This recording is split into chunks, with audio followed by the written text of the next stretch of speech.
Hi, welcome back guys. This is your friend, the Iron Fanfics, back with amazing fanfiction. This is the series of What If Deku Had Different Element Quirk. Now before starting, please give this video a like and subscribe to the channel if you want more videos like this. Now let's get into the fanfic. Something's wrong. Izuku sighed. Nothing's wrong. Something's wrong. Izuku opened his mouth to reassure him, when he felt the hairs on the back of his neck stand on end. He turned around to see a swirling vortex of purple and black. Izuku just wanted a peaceful lunch where he could talk to his alters. Was that too much to ask? Earlier this morning, he'd specifically told his friends that he needed some space. As soon as the bell rang, he had slipped into the vents and made his way out of school. He'd run across the green, swiping his student card at the entrance of the fake city. Now, here he was, sitting on the roof of a skyscraper, where could talk to his alters uninterrupted, eat, take notes on quirks, and just generally relax. He really didn't have the energy to fend off the league today. But maybe he could get notes on Kurogiri? May as well, they won't let him leave so. He watched the inky blackness as a figure emerged from it, rapidly analyzing this new information and cataloging it with the rest of his mental file on the mysterious warp quirk.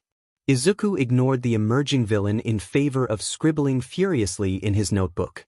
As such, he didn't notice Emerald trying to switch until he appeared in the inner world. Ah shit! Emerald blinked, scowling at the villain. They could feel Izuku watching but ignored him. They had more important things to worry about.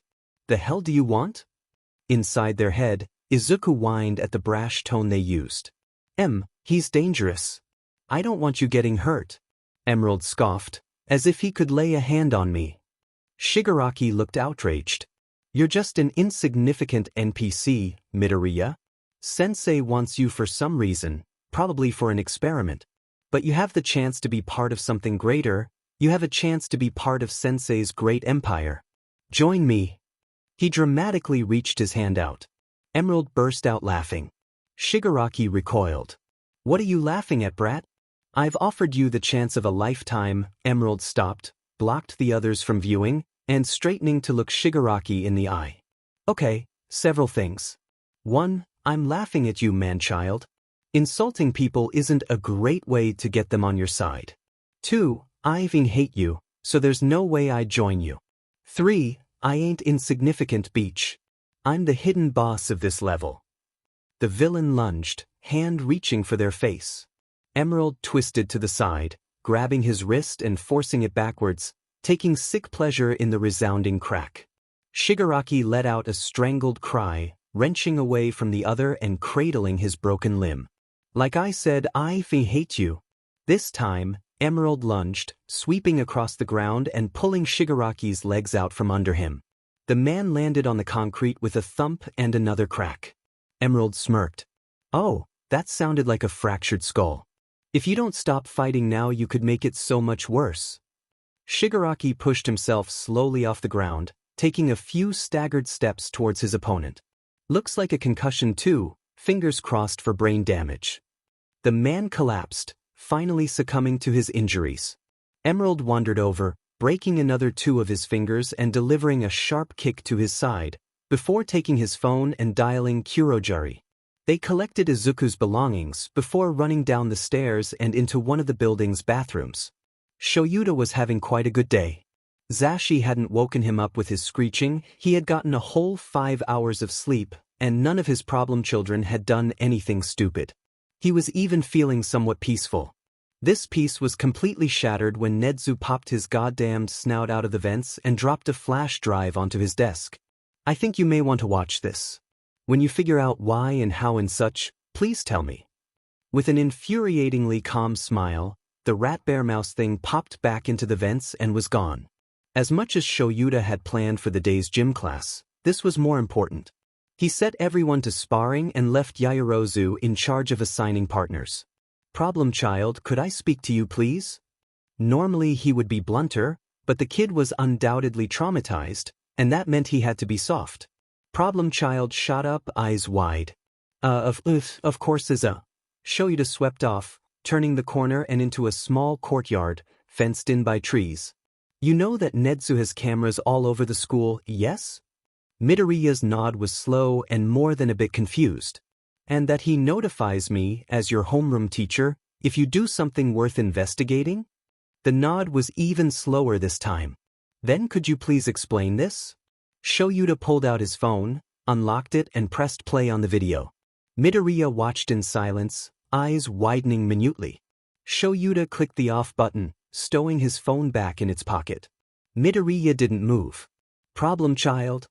Problem child? Problem Midoriya? Midoriya.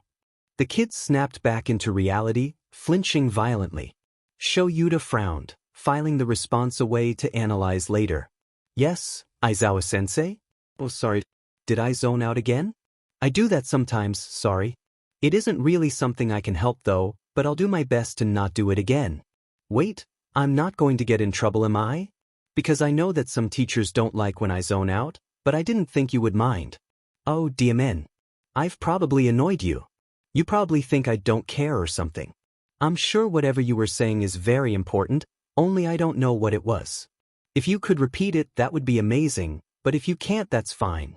I was rambling, wasn't I? Sorry, Aizawa-sensei. Aizawa blinked. Right, so I understand zoning out, it's fine. No, you won't get in trouble. I'm not annoyed, but I am worried that you expected me to be. That's a problem for later, though. I was just asking you what you were doing, why you didn't call for backup, and why you have apparently been hiding majority of your skills. Also, what did you say to him? The kid tensed almost imperceptibly. Right. Well, see, the thing is, I kinda can't tell you. Can't tell me? The problem child almost tripped over himself to explain. Well, I'm physically able to tell you, but I think there are some people that wouldn't like it if I told you. They're pretty secretive. I do want to talk to them about telling some people, you being one, but I don't know how well they'll respond to the idea. And even if they did let me tell you, I don't know if I'd be comfortable with telling you everything just yet, and without certain facts, it really won't make much sense.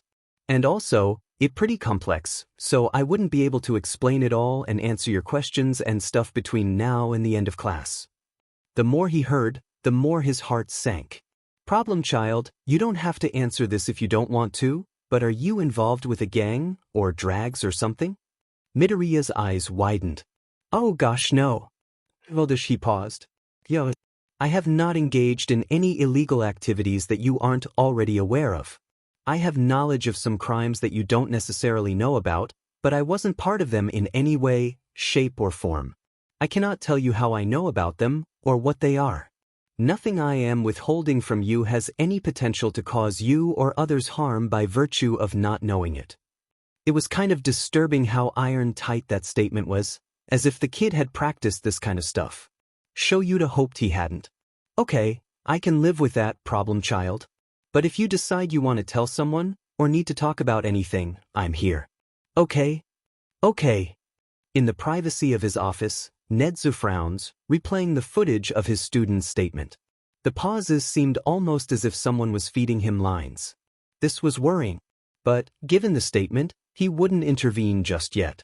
It was much more entertaining to see Aizawa struggle, anyway. Okay class, today we are going to be discussing a very controversial topic, so I expect you all to be paying attention. Aizawa's tired drawl easily cut through the background chatter. You were meant to do this in third year, but given the number of situations you get into, we pushed it forward. Today, we're going to be discussing the quirkless and how to deal with them. Whispers spread through the classroom, dying down when Midoriya put his hand up. What do you mean by, how to deal with them, Aizawa-sensei? It's a well-known fact that quirkless people are far more emotional than their quirked counterparts, and often violent towards heroes and figures of authority. Both of these situations require special handling, but that training will happen in a few weeks. For today, I want you to discuss your opinions of the quirkless population. Ida, why don't you start? Ida nodded, and Aizawa melted into his sleeping bag, zipping it all the way up. Very well then, I shall start. Ida's chopping hands almost whacked Tsu in the back of the head, but she leant to the side with little fanfare. The quirkless population is ultimately just a drain on government resources. Sure, they can get jobs, but there are sure to be many quirks that could increase efficiency. And the percentage of unemployed quirkless people is much lower than the percentage for those with quirks. This suggests that people without quirks are prioritized over people with quirks because they have a much more limited spectrum of jobs they can complete. I think this is very unfair, and they shouldn't be prioritized. I also think that the government should get rid of all those anti-quirkism campaigns and such. They are unnecessary and wasteful of resources. Everyone made noises of agreement, and Izuku's heart dropped. Was this what they truly felt? Were all his classmates and so-called friends actually quirkist and discriminatory? Shinso scoffed, and Izuku's heart soared. Someone was going to disagree. The anti-quirkism campaigns are important. The public needs to know that the government will get them in trouble for discrimination against mutations and villainous quirks. But I do agree with you, the quirkless are just a waste of space. One by one, everyone in the class went around, agreeing with Ida and Shinso, and some going even further. Izuku sat there, letting the words wash over him. Worthless. Useless.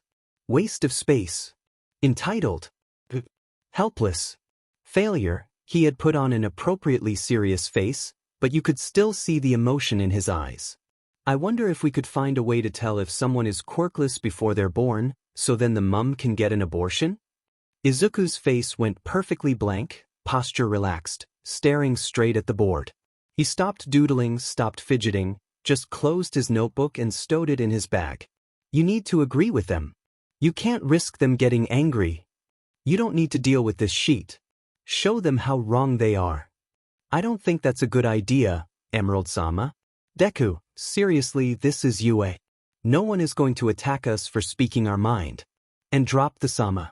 But you're suggesting we be confrontational. Yes, that.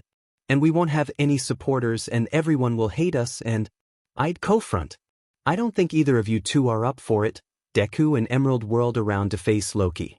You do that for us, Loki-sama? Loki's hair swished as he nodded. The other two acquiesced, and the god floated up, disappearing into the clouds. Would you all shut up? The classroom went dead silent, everyone turning to face Midoriya. His voice was quiet, but the complete lack of emotion cut through the noise like butter. You all talk about the privileges that the quirkless get, but have you ever seen someone prioritize the quirkless over the quirked? Have you ever seen someone with a quirk be genuinely nice to someone they know is quirkless? Have you ever stopped to think about how hard it is to be part of the 10% of the population that is weak? The silence was cloying, but Midoriya's empty voice continued. Have you ever wanted to kill yourself because of your quirk? Has anyone ever told you that you should? Have you ever been hurt because of your quirk? Everyone looked down. Yes. Midoriya didn't even turn to look at Shinso. Then why are you doing that to someone else? You know what it's like, why would you want someone else to experience that? Shinso scoffed. No one here is quirkless, so it doesn't matter. Suddenly, Midoriya was facing him with eyes alight with hate. I was quirkless for the first 15 years of my life. People regularly told me to kill myself because of that. Hell, teachers said things like that. When you are quirkless, everyone and everything is against you. The quirkless unemployment rates are based on how many quirkless are born and how many are registered as unemployed. The unemployment rate is so low because 90% of quirkless people commit suicide before they turn. I knew people that committed suicide because they were quirkless. Do not sit there and tell me that we have it nice, that we are lucky. My best friend told me to take a swan dive off the school roof when I wanted to as well, still do really. Problem child, what are you implying? At the font of the room, Aizawa was sitting up, half out of his sleeping bag. What do you want me to say, sensei? That I'm depressed and suicidal? That I have generalized anxiety and social anxiety? That I was abused by my entire school for 11 years? Would you like to see the scars from that? Would you like to see the scars I made? I want names. Midoriya smiled, almost soft.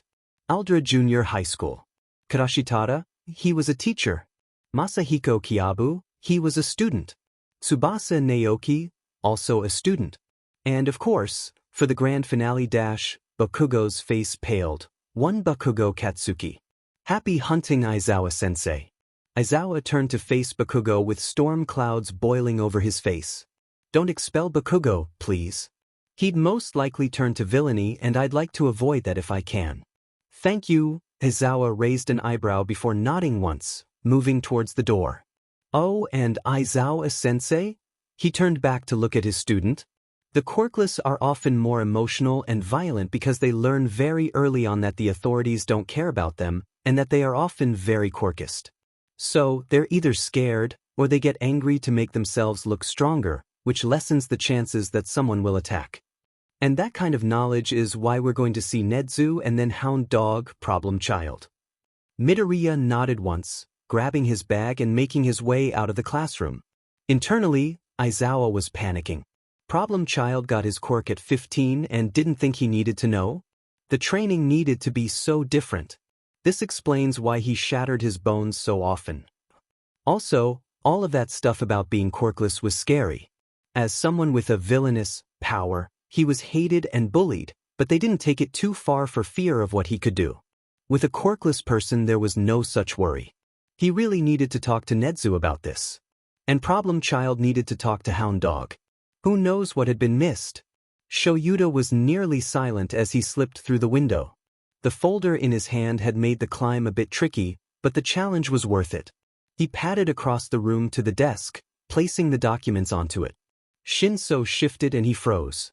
Shinso was one of the lightest sleepers in the class. If they woke up, their trust in Aizawa would fly out the window. Plus, the kid needed to sleep.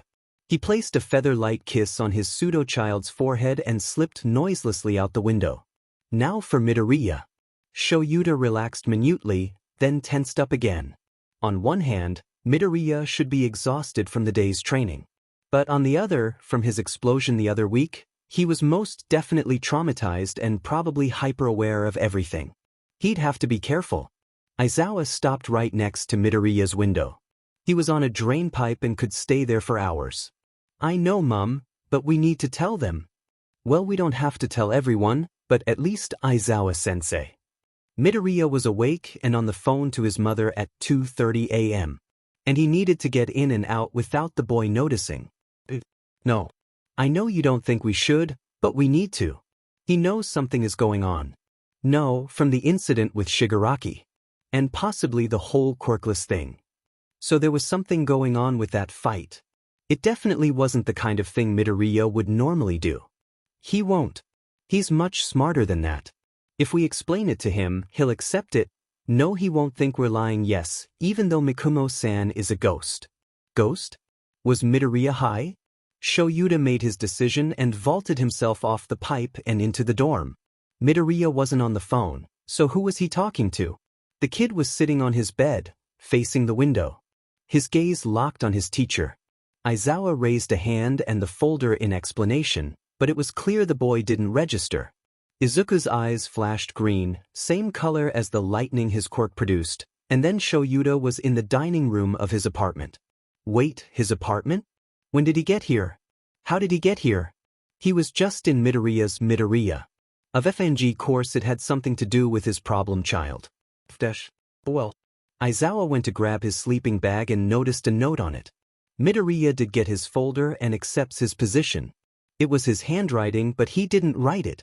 But that is a problem that Nezu can handle. Aizawa was going to sleep, damn it. Izuku was sitting on his bed, talking to his alters. He needed to have this conversation with them, he needed to tell someone about them.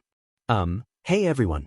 So, I'm sure all of you are aware that Emerald had a run-in with Shigaraki. There was a chorus of yes. And that Loki-sama pretty much fronted during the lesson on the quirkless to yell at 2A? I did not. You could have stopped me at any time. No, but, anyway, I want to tell 2A about Nebulae. The system erupted. Absolutely not. It's too dangerous. We'll only get hurt. They won't understand, darling. Your own mother didn't, so why would they? I know, Mum, but we need to tell them. We are not telling 2A and that is final. This is my decision as protector. Emerald said, effectively stopping the conversation. Well, we don't have to tell everyone, but at least Aizawa-sensei.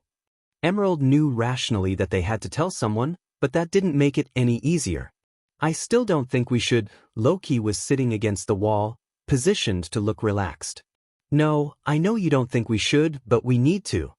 He knows something is going on. What from? One of the times Deku fronted. Lily was worried about Mikumo. He was awfully spacey, but there wasn't really anything she could do about it. No, from the incident with Shigaraki. And possibly the whole Quirkless thing. The sound was non-committal and very distracted. Mikumo! The ghost didn't respond, merely floated off through the wall. Anyway, he's not going to understand, and he's going to call you crazy. Then we'll be even more traumatized and probably get a new altar. Izuku shivered involuntarily. The last split had integrated fairly quickly, but the screams were horrible. That didn't matter right now, though. He had to focus. He won't. He's much smarter than that. If we explain it to him, he'll accept it. He'll think you're lying to him. No, he won't think we're lying. It was at this point that Izuku felt Deku join the conversation. Even though Mikumo-sama is a ghost? Izuku smiled. Yes, even though Mikumo-san is a ghost. He heard a thump near his window and he looked up. There was a shadowy figure next to the window. It raised its hands, pointing something at Izuku. Loki blinked and activated a small percentage of OFA, just enough to get the lightning. He sent it out and into the figure's brain. The figure relaxed, and Loki pulled it forward into the light. Loki-sama, that's Aizawa-sensei. Loki grinned, ignoring the horrified teen. Why are you here? Aizawa looked blank as he answered. Nezu observed Aizawa, who was tense and anxious. His hands were folded in his lap, a sure sign he's forcing himself not to fidget. He saved the file he was editing and looked at the dark-haired hero. What can I do for you today, Aizawa-kun? Aizawa startled, hair raising slightly on instinct. He bowed his head in a silent apology. I wanted to talk to you about one of my students. Nezu perked up at that, just enough for it to be noticeable. Which student? The knowing look told Aizawa that Nezu already knew which kid it was. Aizawa sighed. Midoriya Izuku. Nezu's polite smile widened into a grin. Oh, what exactly seems to be the problem? Aizawa started ticking things off on his fingers. Well, there was the fight with Shigaraki, which he didn't explain properly. You were already aware of that, though. Nezu nodded. Then, I opened the discussion about the Quirkless, which resulted in him yelling at the class. This revealed that he firstly got his quirk at 15, secondly he has severe mental health issues stemming from bullying and abuse. Bakugo Katsuki was one of his bullies, but he specifically requested we don't expel him and put him in therapy and anger management. Nezu's smile dropped, and he opened Midoriya's student file. Under the health concerns there were professional diagnoses for depression, anxiety, PTSD, severe trauma and anorexia. There were also notes that he was at high risk of self-harm and suicide, and a list of triggers, including loud noises, shouting, and a whole list of people. It was to no one's surprise that Bakugo was on that list. There was also a note that he had a mental disorder that may affect his behavior and personality, but that he wished for it to remain unnamed. The two teachers agreed to put Bakugo in mandatory anger management and therapy, as well as to ask Midoriya if he wanted Bakugo moved out of 1A. Aizawa hoped that Problem Child would want him moved.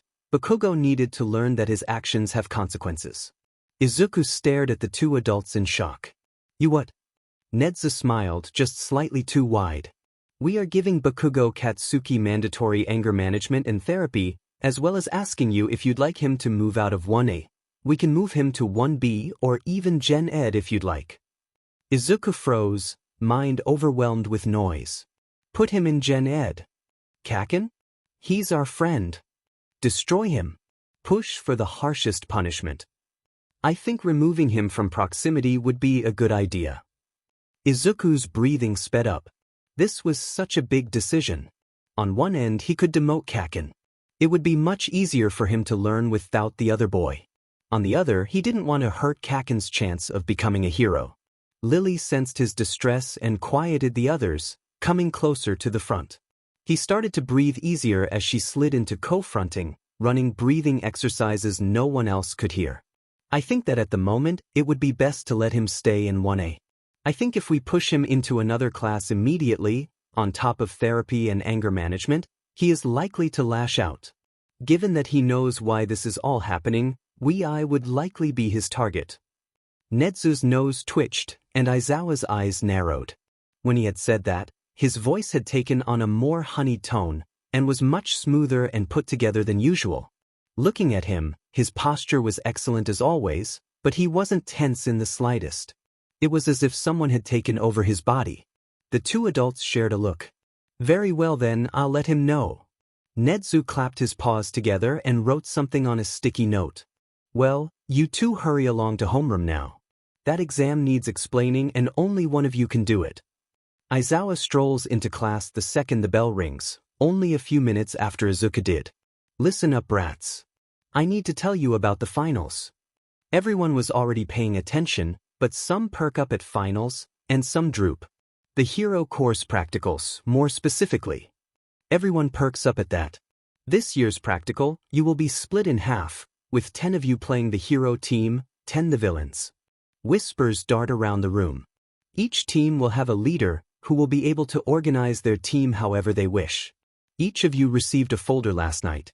These folders contain the rules of the exam and your team assignments. Looking at someone else's folder is an automatic fail and you will be removed from the exam entirely. You can share what's in your folder if you like, but you are not required to. The room falls quieter at the prospect of an automatic fail. The leader of each team will also have a list of team objectives in their folder and how many points each one awards. There are 2 soundproof rooms set up on the top floor of your dorms, one each for the hero and villain teams.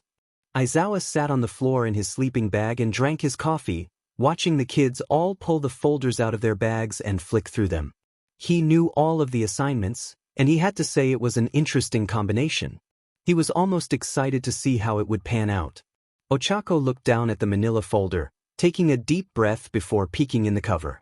She squealed and grabbed Tenya's shoulder. Tenya, I'm the hero leader. I'm the paragon.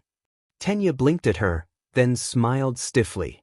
That's wonderful, Ochako. I'm sure you'll be a great leader. Ochako bounced in her seat. Yeah, it's gonna be so great. You can be my second, and Tsu can be my third.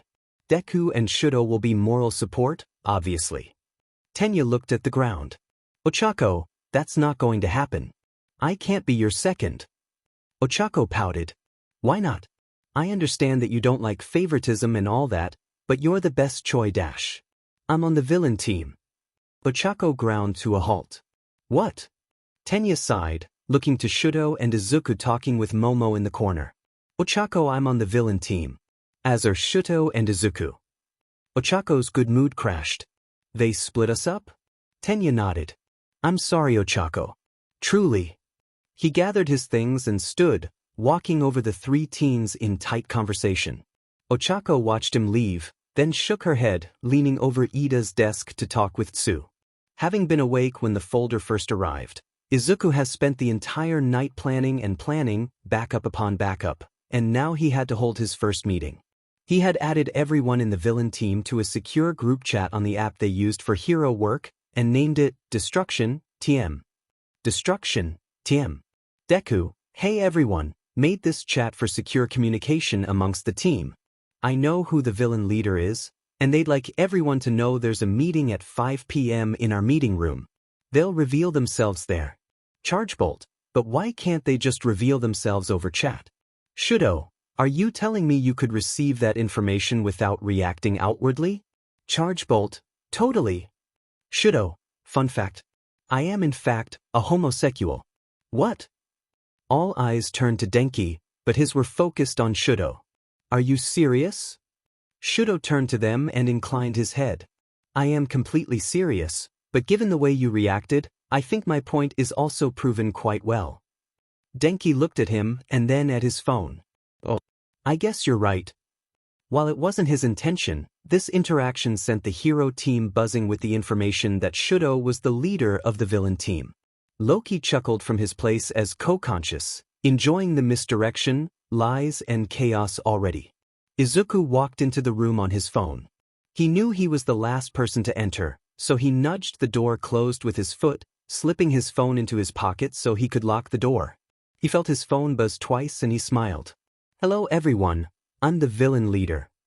Noise erupted, people were crying out in surprise, in excitement, in disbelief, and even crying out because everyone else was. He dropped into the head chair with a thunk, staring at the back wall and reciting his script. "We don't have a lot of time to prepare, so let's get things going. I'm running things with 3 teams of 3. They all have names and everyone will come up with a code name. That's really all we can do today. I have a meeting tomorrow with Nedza during math, and I'll ask a bunch of questions then. For now dash," he pulled a marker out of his bag. "I'm going to draw a flow chart on the board of the teams, and as you figure out your code names you can come and erase your name and replace it with the code name you want. Put your initials in brackets and if I think there might be an issue, I'll come talk to you. Now go. Socialize." He walked up to the board and started drawing, not using a reference at all. About an hour later, the board had been cleared and rewritten with the new code names. Izuku approved. All of them subtly hinted at either a quirk, motivation, position, or personality. He was particularly a fan of Bishop. "That's because you're dating him." "Nope. His name was just really cool." He stood, and attention pretty quickly returned to him. Next script. "Everyone, I'm about to send a link to the group chat. Please read it and feel free to discuss. It's about quirkism and how to become aware of it and stop it." Some people shuffled uncomfortably. "I was disappointed and hurt that many of you have certain sentiments towards the quirkless, and I hope that they shifted after learning about what we go through. I will be calling out quirkism if and when see it, and I would love for you all to join me." He bowed and a couple people clapped. A few hours later, every single member of his group have privately messaged him, expressing their apologies for how they acted. There had been some very interesting discussions about the article, and Shinso, Tokoyami, and Kaminari had all shared how they were bullied because of their quirks. It was excellent team building, and Izuku was proud of all of them. No, he was not crying emerald. He was just happy. Izuku knocked on the door to Nedza's office. The door opened, and he walked in, waving to the camera hidden in the door frame as he passed through. "Midoriya-kun, I hope you don't mind that Aizawa's joining the meeting? This exam is his brainchild, so he may have answers I do not." Izuku smiled. "Oh, of course not, Nedza-sensei." He glanced at his teacher. "I would appreciate it if you stopped though. I'd hate for my enemies to get a recording of the meeting from a mysterious benefactor." Aizawa looked at him, surprise hidden by a careful facade. He pulled his phone out of his pocket and canceled the recording, setting the device on Nedza's desk. Midoriya smiled in thanks and sat, pulling a notebook, pencil, and his folder out of somewhere. He opened the folder to a handwritten sheet of questions, and flicked through the notebook to the next blank page. Aizawa and Nedzu got flashes of cramped blocks of text. The penmanship seemed hurried, but it was still clearly readably. Midoriya caught them looking and smiled. "This notebook is dedicated to the exercise. Specifically brainstorming and stream of conscious." He picked up his pen and glanced at the sheet of questions. "I doubt either of you are truly prepared for this, so if you don't have an answer say that. You can pull me aside to give the missing ones once you have them." Nedzu and Aizawa both bristled internally. Midoriya was only a student. There wasn't anything he could ask that would surprise them. First question. How is it proved that an objective was completed? There are security cameras all over the testing ground, and multiple within the areas specific to objectives. Are there at least areas in the bases that aren't monitored? Nedzu nodded. Izuku smiled in relief. Well, that's good. I'm assuming that they are all connected to UA's systems, and some of them are also connected to a separate server that the hero team can access.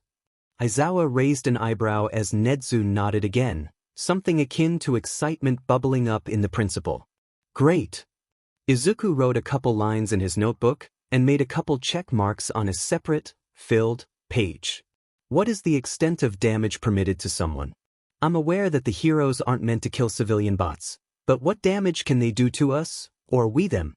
Nedzu sipped his tea. Obviously nothing fatal, and nothing that will leave a scar. He paused for dramatics. The Paragon and Hero team have all been informed that breaking bones will dock them points. Izuku gave Aizawa a measured glance and wrote one more line in his book. Can we prep our base before the exercise starts? Aizawa looked skeptical and opened his mouth. In the name of realism, of course. The teacher paused, inviting an explanation. Well, the villains often have more time to prepare for an altercation than the heroes do. And their resources are often unknown to the heroes. Aizawa nodded slowly, accepting the reason. Nezu just watched, delighted at the appeal to the man's logic. All right, problem child. You can take your team in next Sunday afternoon. Exams the day after, so I'd expect you to be prepared by then. Izuku smiles brightly in thanks and writes some more in his notebook. He checks his page of questions, and then pulls a different sheet from the folder. Aizawa recognizes it as the rules sheet. The rules state that only official members of the teams can engage in combat or complete the objectives. Can we bring unofficial members on board? Aizawa grins. Glad someone picked up on that. Yes, you can get assistance from other students, but they cannot come into the testing grounds with you. Once the exam starts, you're on your own. Izuku meets his stare, eyes glittering with challenge. He could feel someone in the front room, but couldn't tell who. What about non-student persons within UA? What about persons outside of UA? Aizawa blinks in shock, and Nezu sets his tea down, clamping on the urge to laugh in excitement. He decides to take pity on his employee and answer. Staff are not allowed to knowingly aid either team, but tricking them or hiding it is possible. For a person outside of UA, I will make an assessment based on research and contact with them. Izuku raises an eyebrow. I believe you've already met them. Oculus. Nezu PPS his head. Izuku smacks himself in the forehead. 204 system. Nezu's ears flattened against his head and he physically recoils. Aizawa's eyes widened. Who the hell was 204? How did they get such an immediate reaction out of Nezu, of all people? What was Oculus? Izuku smiles victoriously. 204 won't be fronting, obviously. And they'll keep to advisory and remote only. Nezu looks out the window. As I thought. I'll call them later. What classifies as poison? Like, does a sleeping agent count? Does it have to be something actually toxic to some degree? Does it have to taint specifically the hero's water? Does an antidote have to be available? Aizawa was starting to realize that there was a very real chance the villains would win. He felt a little sorry for Uraraka, but not a lot. This was going to be entertaining. Izuku walked out of that meeting with many answers, and many plans that were now able to be put in place. He shot off a text to Mei, asking for her to swing by his dorm to talk about making some special babies, and switched to his contacts, scrolling through and then pressing call. Nebulae, he waited for a response. No, take as long as you need. By the time he got another response, he was at the door to the dorms. Perfect. He pushed the door open as he responded. Hey Quest. Most of the hero team was sitting in the lounge, which was even better. It's been ages, I know. He laughed, drawing his audience in. Hey, remember about how I texted you about the practical this morning? Well, Shudo said blank wanted me to go talk to Nezu, and he gave the all clear on the plan. I'm so excited. He pretended he hadn't noticed Uraraka and the others, lowering his voice a little. It's not so great, you know? All of us feel really bad being the villains, but Shudo's being kinda harsh about it. He's really insistent that everything goes right. And we haven't had a full team meeting yet, so I don't even know who blank is. He walks quickly up the stairs to his dorm, after managing to take his shoes off and talk at the same time. He notices Shuto and Hitoshi lingering on the stairs, bewildered. He gestures for them not to follow him, and beelines for the meeting room. Well, now I'm out of the enemy-infested commons, Ima put you on speaker. Izuku lays his phone on the table. Coolio. What's going on? Izuku let chaos seep into his voice, more of Loki's personality coming through along with his confidence. I scared the shit out of Nezu and you get to be unofficially on the team. Hacking and advice only, strictly off campus. Quest laughed, free and bubbly. Oh, this is gonna be good. This is the two versions of the diagram on the whiteboard. Villain subteams flow chart, with real names. Villain Subteams Flow Chart, with codenames. Izuku was on his laptop as everyone came in twos or threes. Quest had lent him a projector a while back, and it was about to be very useful. He stood, silencing the chatter in the room. Everyone was present and settled, so he could start now. He plugged his laptop in, and the projector showed his PowerPoint splayed across one wall of whiteboards. His fingers twisted unconsciously. Okay everyone. The notebooks in front of you are empty. Please take note of the things you think are important. Everyone opened their notebooks expectantly. Cool. Izuku clicked onto the title slide. This is going to be a brief overview of the strengths and weaknesses of everyone in Class 1A. Any relevant information around them regarding their position within the exam will also be there. He clicked onto the first slide. So the hero team as a whole isn't very compatible. They won't talk to each other, and I suspect Uravity will keep most plans to her, Froppy and T-Tail Man. This will create distrust and tension between the L leaders and the other members, particularly Earphone Jack and Dynamite. A couple of people reeled at the conspicuous lack of Kaken, but Izuku continued on, Loki's easy confidence boosting him. They have relatively few objectives, which will make them overconfident. Additionally, they will underestimate us. I've planted the seeds that none of us L like being villains, amongst other things. If you all could keep in line with that, that'd be excellent. Ida looked somewhat uncomfortable with the idea of lying to his friends, but nodded along with everyone else. Great. I'll talk more about it after. For now, let's start with Uravity. He clicked onto the next slide. Uraraka Ochako, hero named Uravity, has been selected as the hero leader or P-Paragon for this exercise. She is a close-range fighter with some hand-to-hand training. Most of the class likes her, so majority of her team will listen to her. She's not a very skilled strategist, and she's also not a very flexible fighter. His voice smoothed out as he got into the swing of his analysis. If you end up in combat with her, try to keep your distance. Aim for her hands, try to dislocate or break her wrists and fingers. Also question her ability to lead or her morals. She will doubt herself. Force her to choose whether to catch you or save a civilian if you can. She will choose the civilian. Blank, Liberty, Enigma and Bishop would be the best matchup against her, while Fox, Hurricane and myself would be the worst. Kirishima and Kaminari both gaped. I knew you took notes on heroes, but Dimon, that was a smackdown. Loki smiled a bit from his position as co-conscious, glad that Izuku was actually taking his advice. You're doing so well, my darling. I'm so proud of you. Lily had started off co-fronting, but once Izuku had gained confidence, she had dropped back to co-conscious. Izuku continued to run through the main strengths and weaknesses of each hero member, pointing out that both Tsu and Ajru were there to support Uraraka as tacticians, and Aoyama was needed for future plans, but to damage his support belt if needed. Shinso would be the absolute best matchup for Mina, and Bakugo wasn't going to listen to Uraraka and would definitely attack Izuku at some point. They should try and steal Sada's sugar packets, and just steal sugar in general. Shuji has low stamina, and the webbing between his arms is really sensitive. Breaking Gyru's speakers would remove 2 of her 3 super moves, and Siro had a massive crush on Kirishima, so flirting would fluster him badly. Izuku felt bad about revealing the last one, but nobody seemed to think it was mean of him, and Kirishima smirked a little, so he figured it was worth it. By the end of it, the entire team was flabbergasted with how detailed his analyses were, and somewhat terrified at how easily he noticed weaknesses. Izuku clicked onto the next slide, and his team shivered. Now it's time for me to analyze all of you. It's important for all of you to know each other's strengths and weaknesses so you can know when someone needs help. Also who each member of the team needs to avoid due to bad quirk matchups and such. He clicked onto a picture of himself. First is me. I'm the leader of the villain team, obviously. I've been training in martial arts for almost 3 years and teaching myself blade work for longer than that. And Tokoyami looked up sharply, both having tried blade work so knew how hard it was.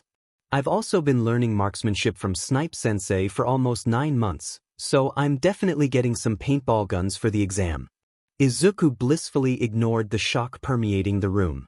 The cinnamon roll of their class could wield blades and guns, Shudo just smirked. He already knew all of this, but the reactions were very amusing. Combine all of that with my quirk, well, quirks I suppose, and I'm a formidable fighter, at whatever range is needed. Obviously, my bones break if I overuse my quirk, and I'm not used to Black Whip or Float yet. My worst matchup is definitely Dynamite, because it's almost impossible for me to keep a level head. A picture of Shudo appeared. Bishop's skilled at hand-to-hand, but his ice quirk is incredibly effective long range. He's not used to his fire, and he's susceptible to hypothermia and overheating if he doesn't balance his quirk properly.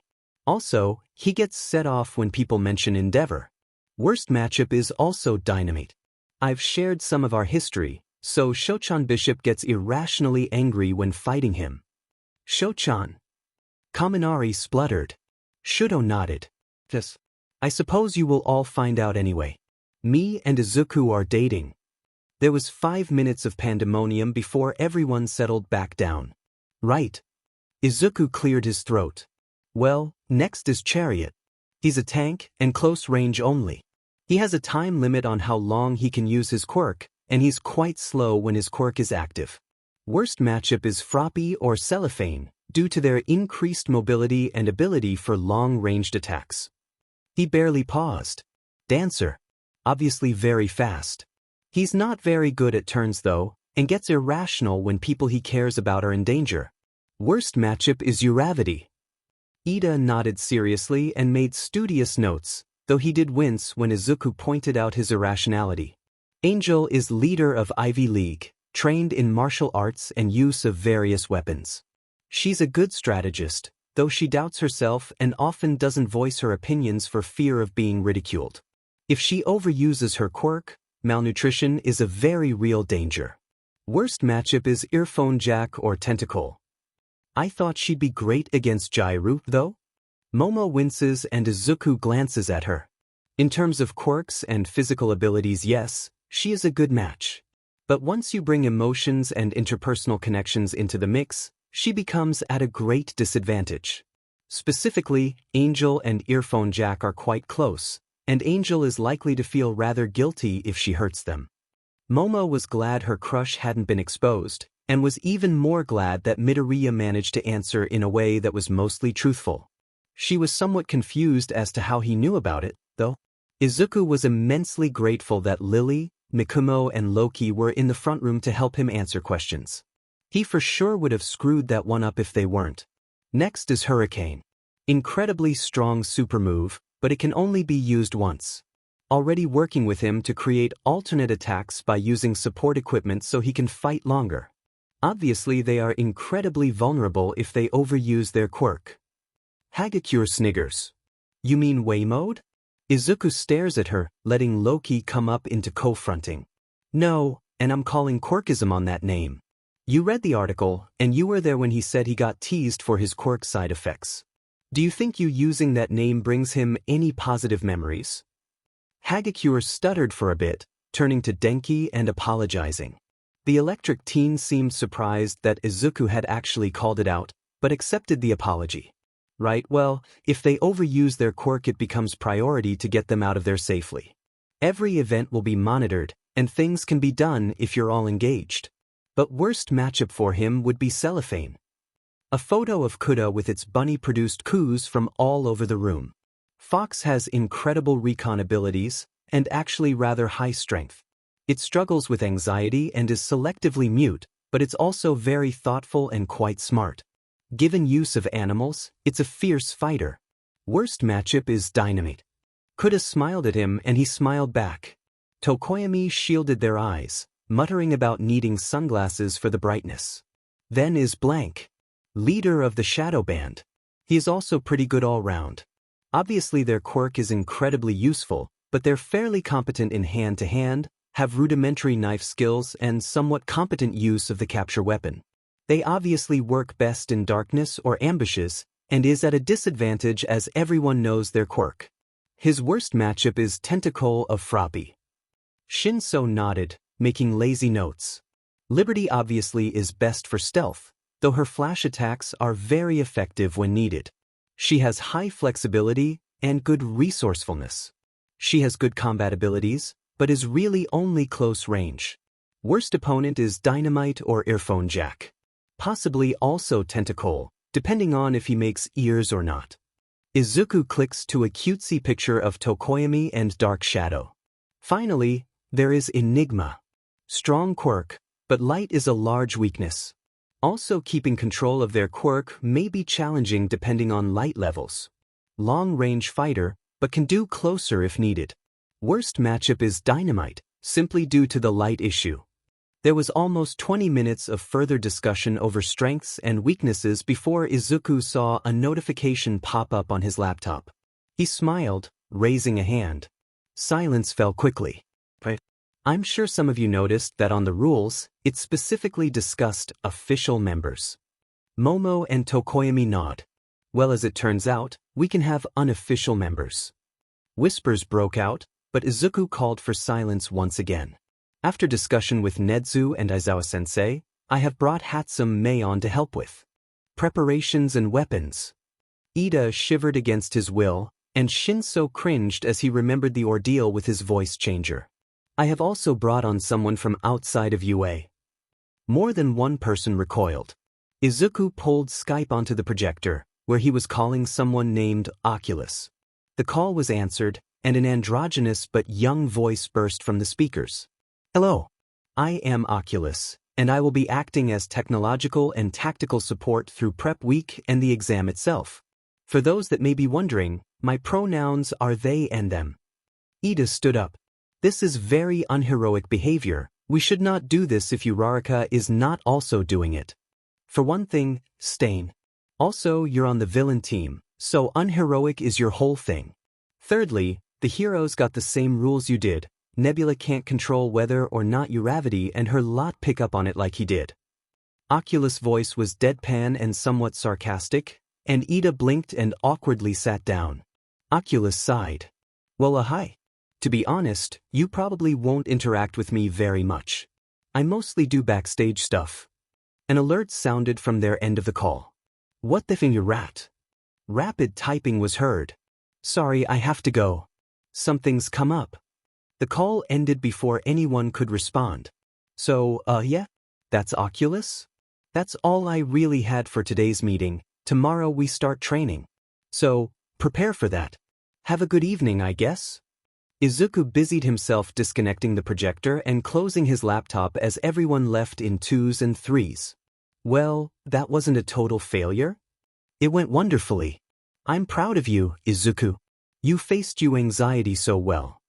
Izuku let Lily's praise and warmth roll over him like a wave, engulfing him in a feeling of safety.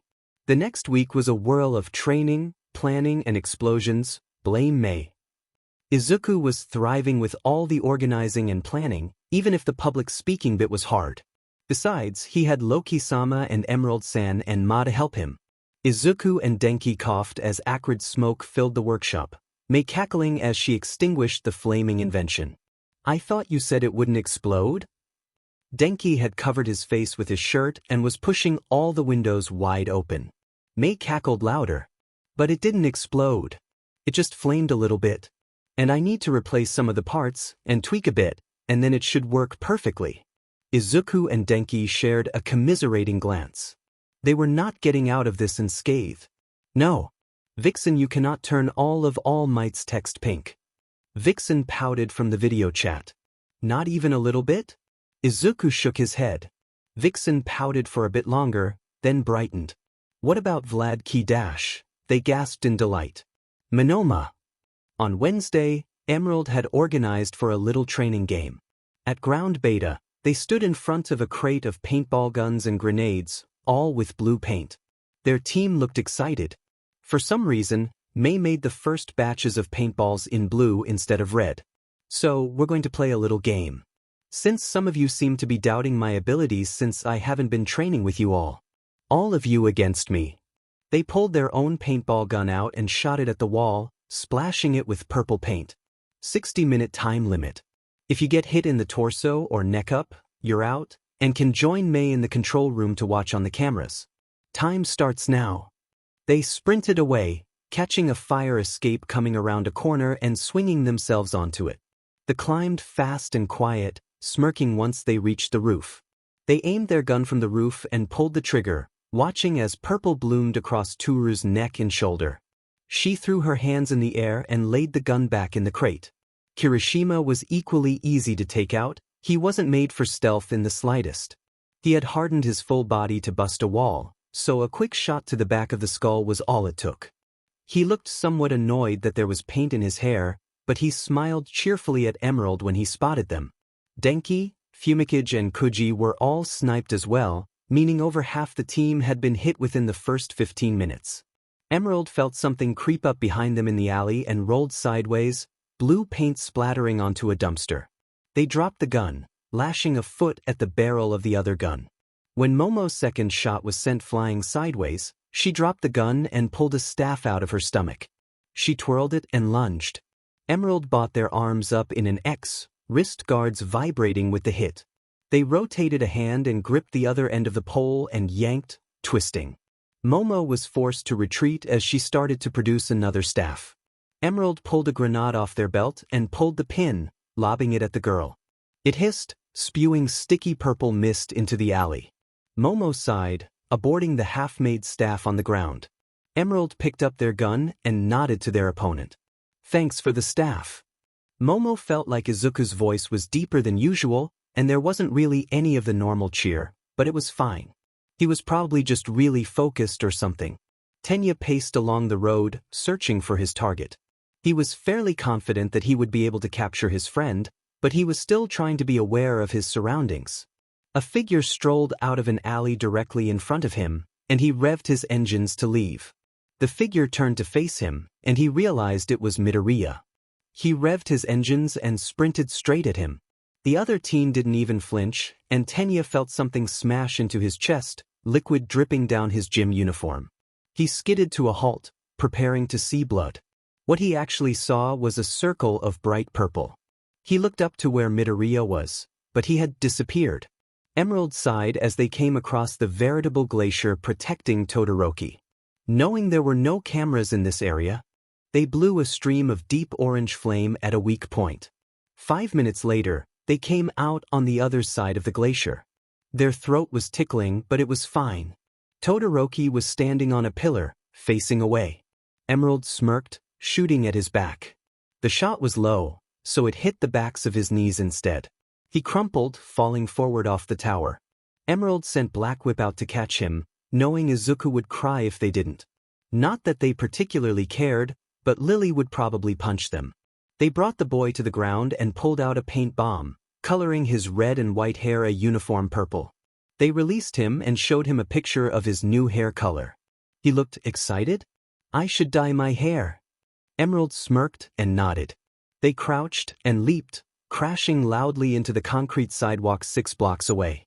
Vaulting up to sit on the side of a building, they swung their legs as they waited for Shinso to appear. Emerald caught a glimpse of purple from around a corner and smiled. They fell off the building, rolling forward as they hit the asphalt. They had run out of ammunition for their gun, so it had stayed on the roof. All they had left was the staff and 2 paint grenades. "Come on out, Shinso.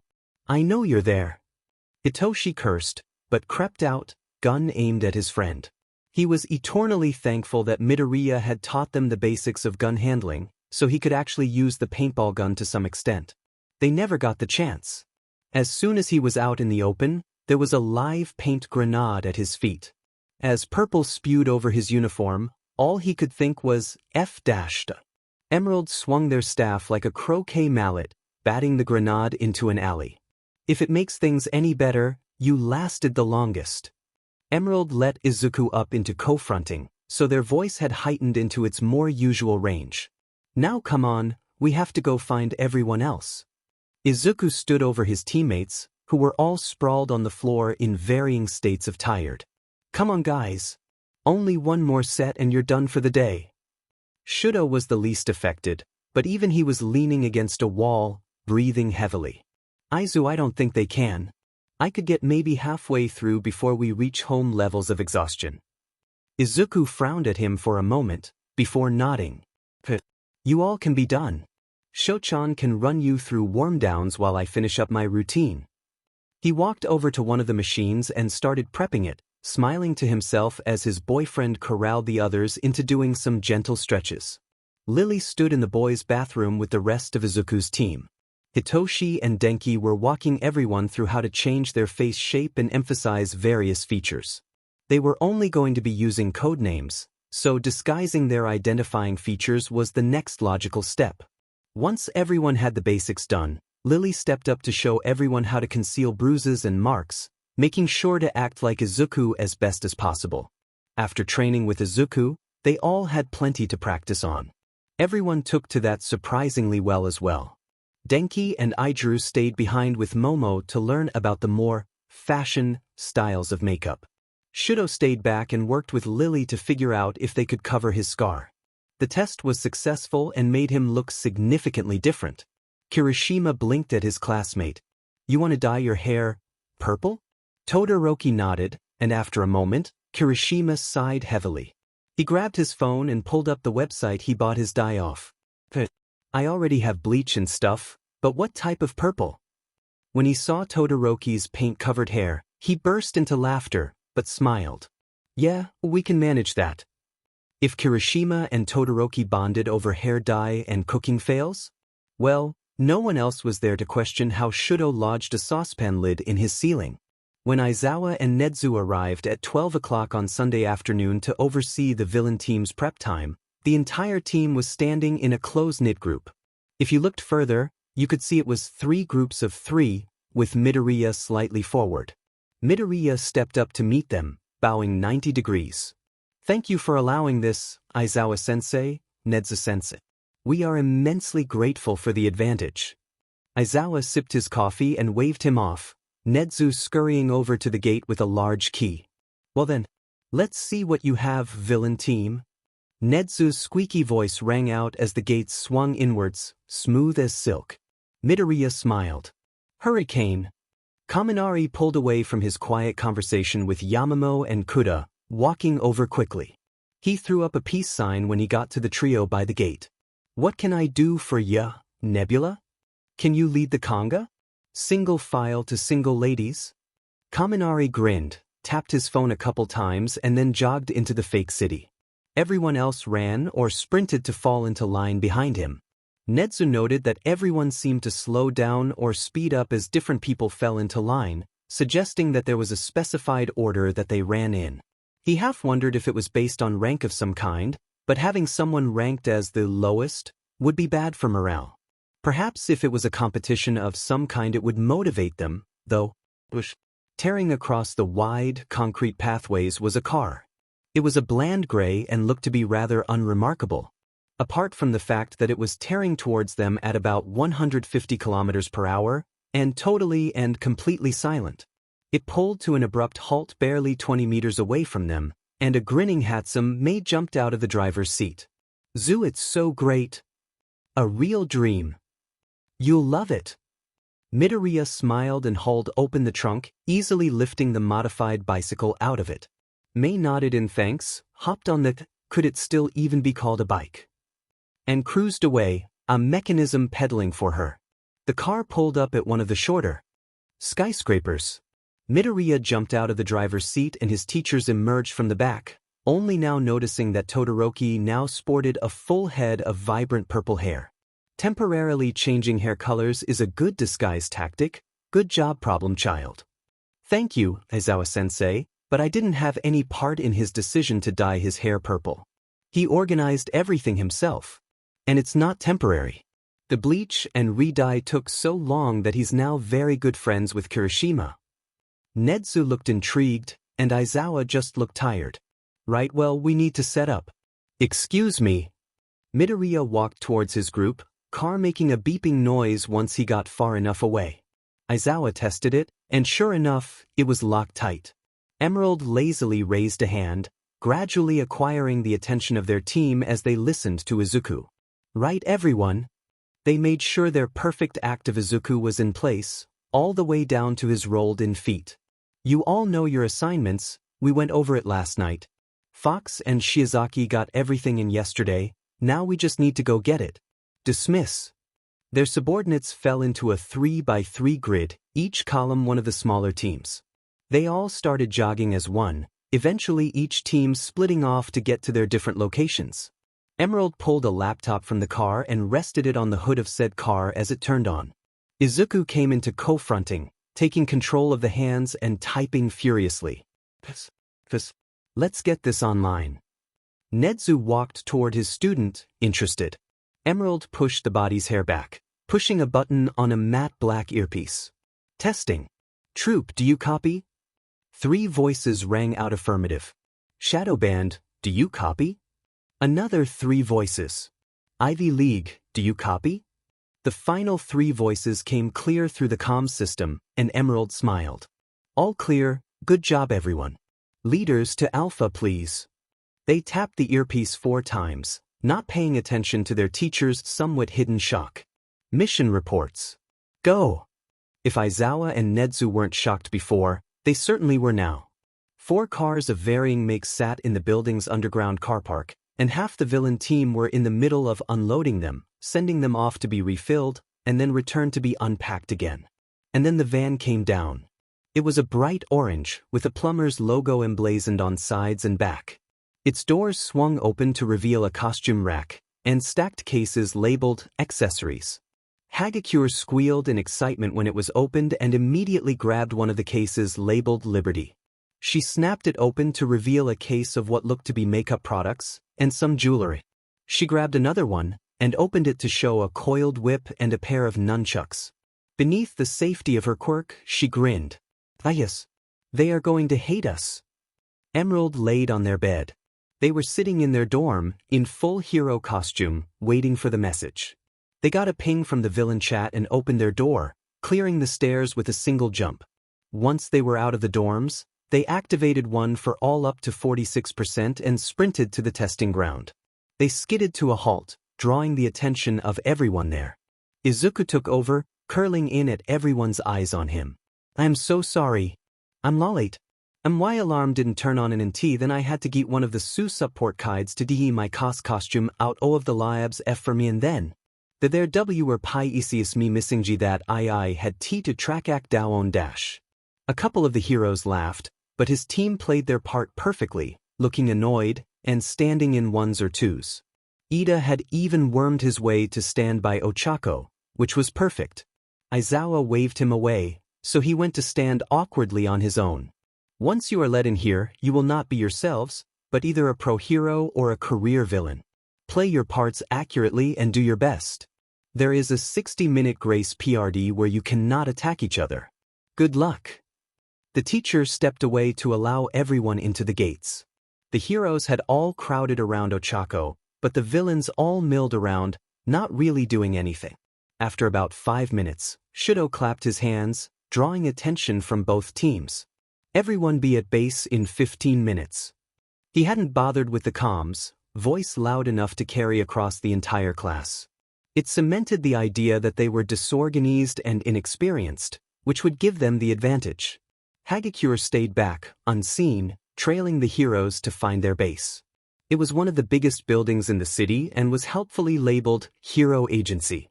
She smiled, retreating back to base for their meeting, and calling in the appearance and location of the building over comms. Once everyone was back at base, Izuku requested everyone switch suits. They all split off into their designated rooms and pulled on their new costumes. Tenya unbuckled his pristine white armor and slipped on a black button-down and custom metal boots. Momo pulled on her jumpsuit, a complex lattice of zips across the front, allowing her to use her quirk easily. She contemplated making it her official hero costume. It was much more comfortable. Izuku pulled on his 3-piece suit, tie pristinely knotted. Shudo pulled the beanie off his head, tousling his purple hair. He wore a white blouse and a short, pleated skirt in a lavender plaid. Cutesy sneakers specially made for his quirk completed the look, along with makeup and accessories. Hagakure slid the custom fabric suit over her head and body and put in her contacts. Pulling on the T-length black dress and deep hooded cloak, she felt a sense of peace, of knowing what came next. Looking over everyone, Nebulae felt a great sense of pride. They had organized all of this. They had helped them all become their characters. they had helped them all find a reason. They had made them into proper villains. Izuku started a Skype call with Oculus, who was once again projected onto a clean wall. Seeing them gave him a sense of confidence in his actions. They had vetted all of his ideas and vetoed ones that went overboard, so he trusted his plans. Well, everyone looks amazing. This is the first time we're in costume all together, and I think we look pretty awesome. Everyone took a moment to look at their teammates, with Todoroki and Hagakure easily drawing the most attention. None of it was negative, but their appearances certainly made a splash. Now, let's run over today's plan. There are 5 objectives on the list today. First, just to get it out of the way, Oculus, I need you to get into the heroes' computers. Surveillance, comms, files, everything. Also make sure the heroes don't get into anything they shouldn't. Alert me if anything happens. I'll notify you when I'm in as well. Izuku nodded in thanks and looked at his notebook. Ivy League, you're up first. At 12 p.m. sharp, a truck filled with food is going to swing past our base, on its way to the heroes. I need you to pull it off course. Bust the tires, take out the driver. I don't really care how, but prevent the DLVY. Momo nodded sharply, and Denki smiled excitedly. After that, Shadow Band can spend a couple of hours chasing hero bots. 2 to 4 p.m.-ish? If you're up for it, that is. You have a bigger job tonight. Hitoshi looked at his teammates, who both nodded. We'll do that, Nebula. Anything special? Izuku grinned. Keep to the alleys, lure bots in if you can, or drag them. Oculus or myself will be on comms to help you avoid hero team patrols. Do not engage any more that is required for your safety. Blank and Liberty, avoid Quirk use as much as possible.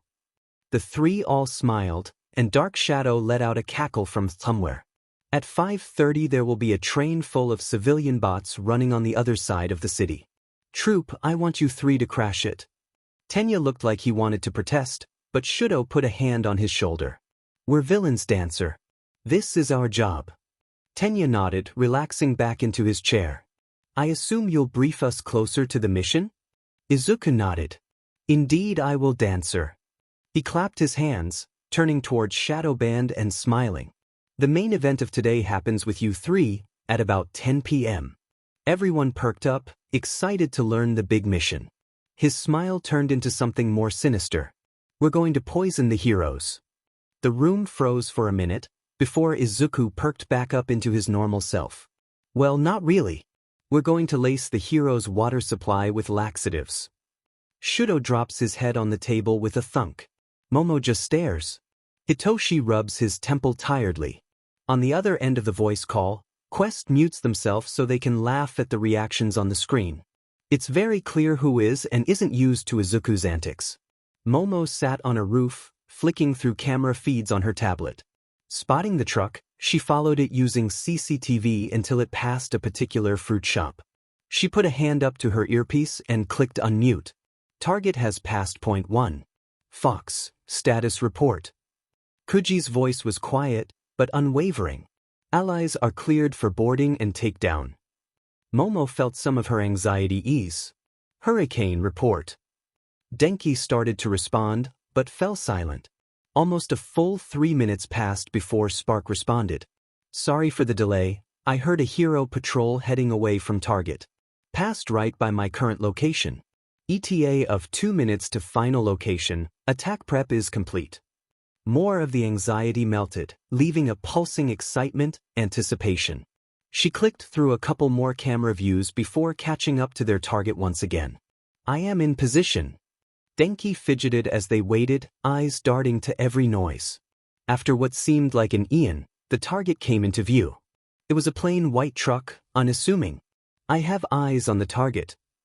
Denki listened as Momo gave the all-clear to Kuji, and saw almost 20 squirrels and twice as many rats scamper and jump onto the truck, somehow unlatching the door and descending on the food inside, quickly joined by a swarm of insects. Almost immediately after, his team leader called Stage 2 into action. Spark saw a couple of squirrels crawl under the truck, and a few moments later pop out again. It seemed something had been done though, because barely 100 meters down the road, the truck pulled to a stop and put its emergency lights on. The bot driver, got out and went to inspect the truck. Denki slunk out from an alleyway and sent a few thousand volts through it, smiling as the bot was fried.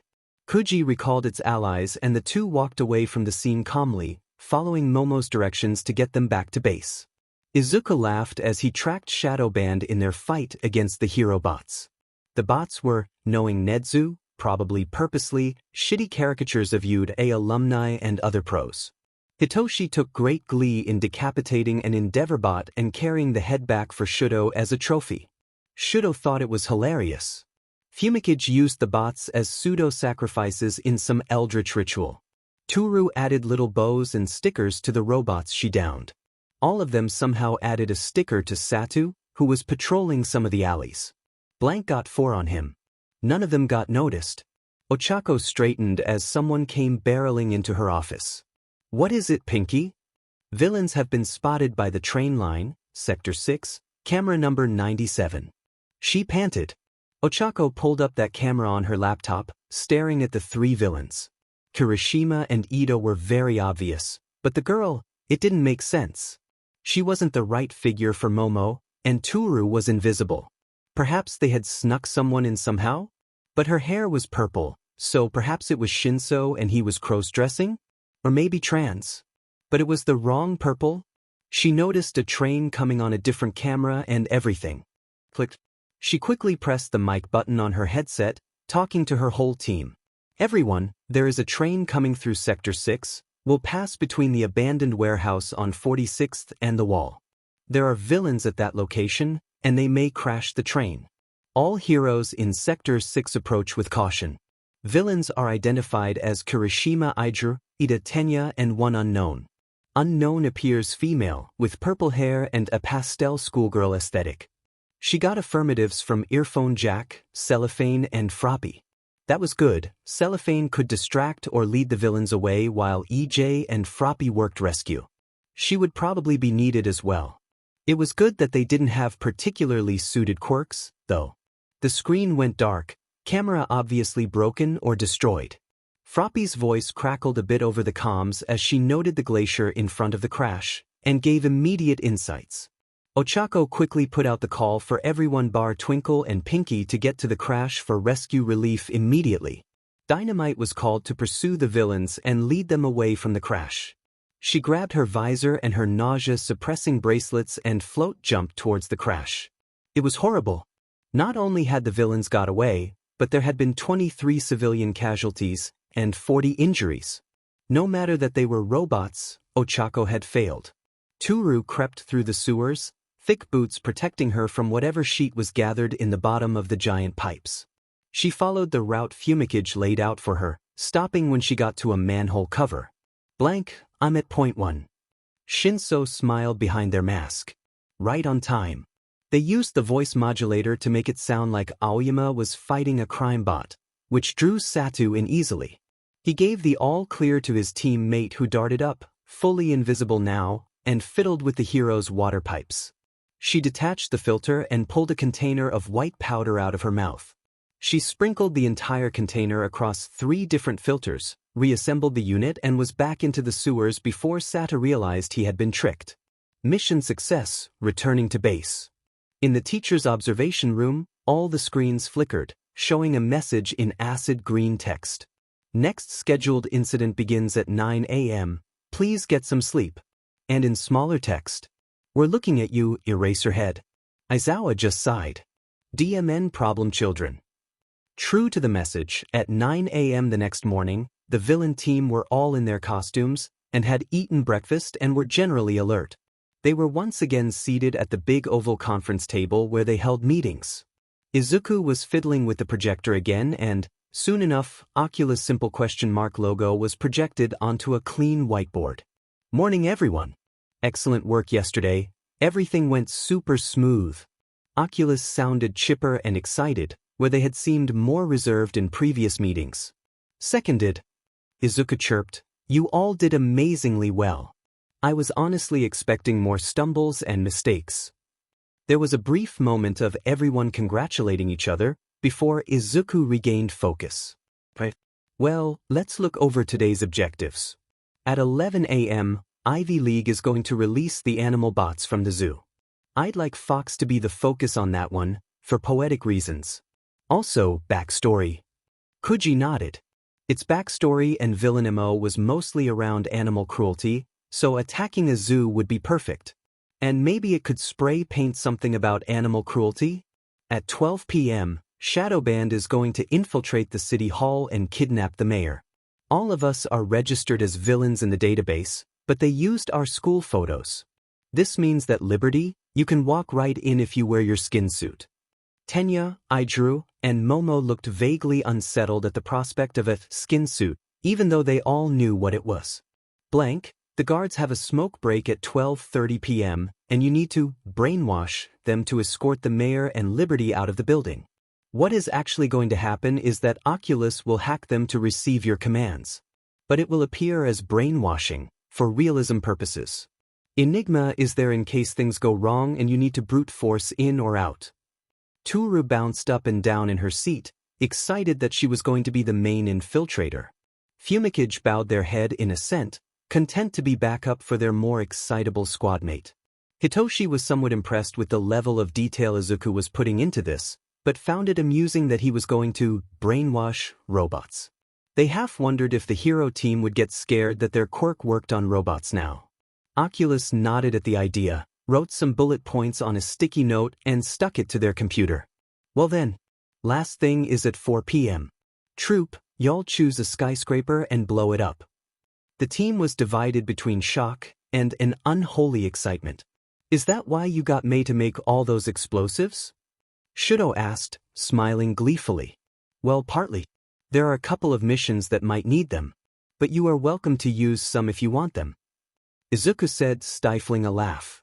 Shudo murmured with Izuku and Tenya for a moment, before nodding. Yes, explosives would be good. Perhaps Chariot can engage Dynamite in a fight around the building so we can pin it on him. Izuku's eyes widened. If you manage to pull that off, I will be very happy. Putting aside personal issues, not many people like him, so it would split the heroes even further. Shudo and Izuku exchanged nods, and Izuku smirked. Well then, final note.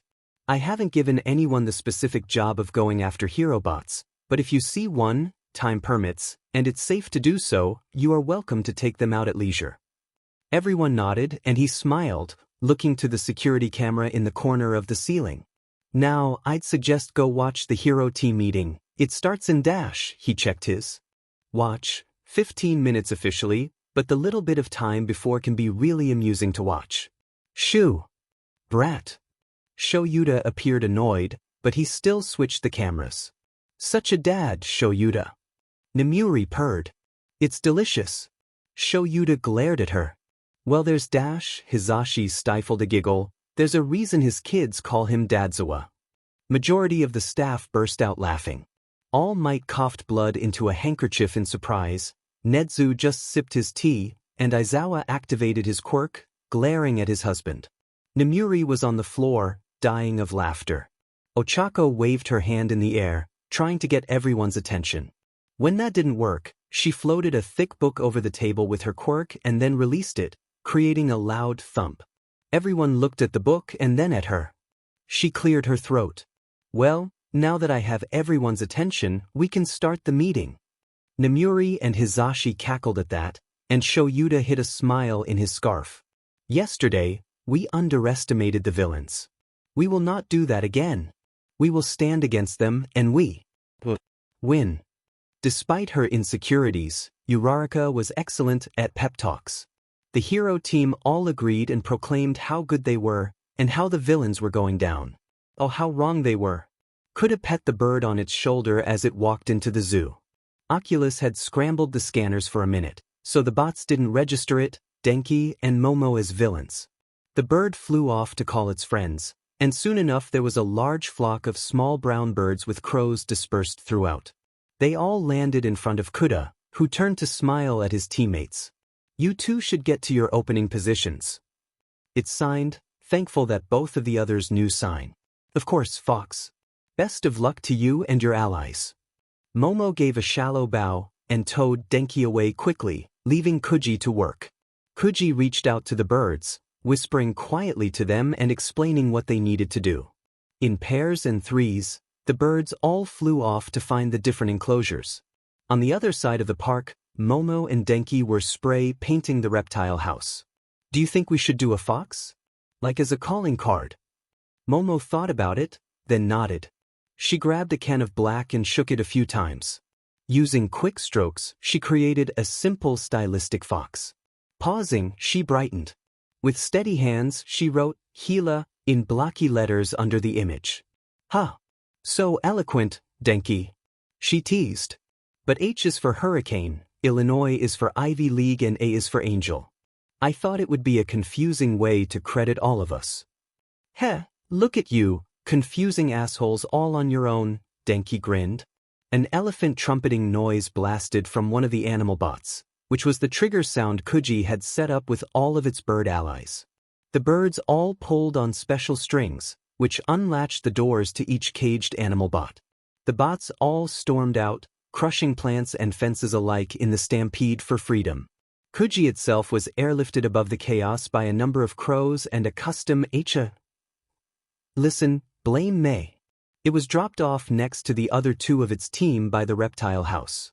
It smiled at all of the environmental messages, and smiled wider when they showed it the signatures. Toru strode into the city hall, low-heeled boots clicking on the marble floor. Sheet, that was a hero. She tried to duck into an alcove, but Ciro spotted her first. Sei frowned, hurrying over to her. I'm sorry, ma'am, I don't think you're meant to be here. There's currently a practical exam happening. Remember the character practice, Toru? You got this. She rose to her full height, voice cool and composed. I can assure you I am meant to be here. Ciro looked skeptical, so she pushed further. I am meant to be escorting the mayor to a publicity event. I assume you are here to stop villains getting a hand on her. The boy rushed to agree. Oh, I'm so sorry, ma'am, I wasn't told what you looked like. Let me get some guards with us. While Ciro was organizing the bots, Toru tapped into the comms a touch hysterically. This is Liberty. Change of plans. I now have pro-hero Cellophane escorting myself and the mayor along with the guard bots. Blank, can you pretend to attack the corner on Main and 12th and get Cellophane to freeze? Shinso called his affirmative. Good. Enigma, I need you there as well to fake capture me. No use giving the game away, right?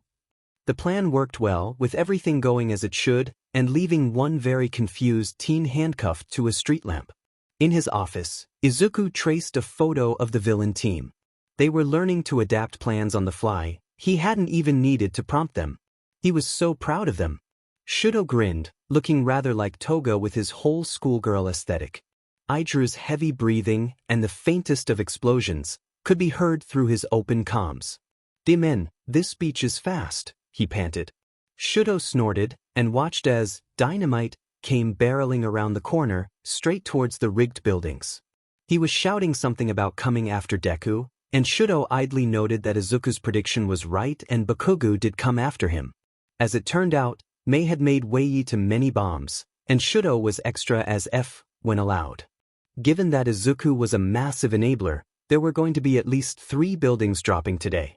But back to the chaos. Bakugu was literally flying towards the building in front of him, and by the time he realized there was something wrong, there was no way to stop. Thankfully, Tenya wrapped him in a quirk-proof net right on time, and neither hero nor building was damaged. Idru picked up his blonde friend and walked him around to the back of the building. He paused long enough for Shudo to unstrap one of the heavy gauntlets the hero wore. The F? Are you doing beach? Those things are really effing explosive. Shudo threw the gauntlet at its magnetic holder, turning to face Bakugu with insanity glinting in his eyes. Oh, I know. They had all ducked into the blast cover that had been assembled around the corner. Shudo lit his pinky on fire and held up a string. He lit the string and dropped it, twitching and fidgeting in excitement. Some of it was faked, to sell the character further, but a good portion of the excitement and jitters were real. How often was he going to be able to blow this much up with no worry for civilians? Almost never. He had to enjoy it while it lasted. He turned to their captive, counting down in his head. 3, 2, 1, fun. The world was suddenly full of noise and light and heat. The three villains walked away from the scene casually, as if they hadn't just framed one of their classmates for collapsing 3 buildings. I regret everything. Powerloader was drinking heavily from a conspicuous silver flask. Cementos was banging his head against the wall. Snipe had taken his mask off so he could massage his temples. Vlad King was frozen, suddenly very glad that he was teacher of 1B. Aizawa was staring, impassive as usual. Nedzu was cackling manically. Oh, this group is fascinating. The strategies and team hierarchies are delightful to compare. Mike paled. Oh, those poor listeners. Yuga stood in front of the 4 villains. They weren't dressed like villains. The girl, Angel, was leaning on the boss guy, Nebula. He didn't seem to care though. It almost looked like they trusted one another. Twinkling, we understand. I know it's hard to believe, but we do, Nebula said. Hurricane and Angel were singled out for their quirks, and no one really looked past that.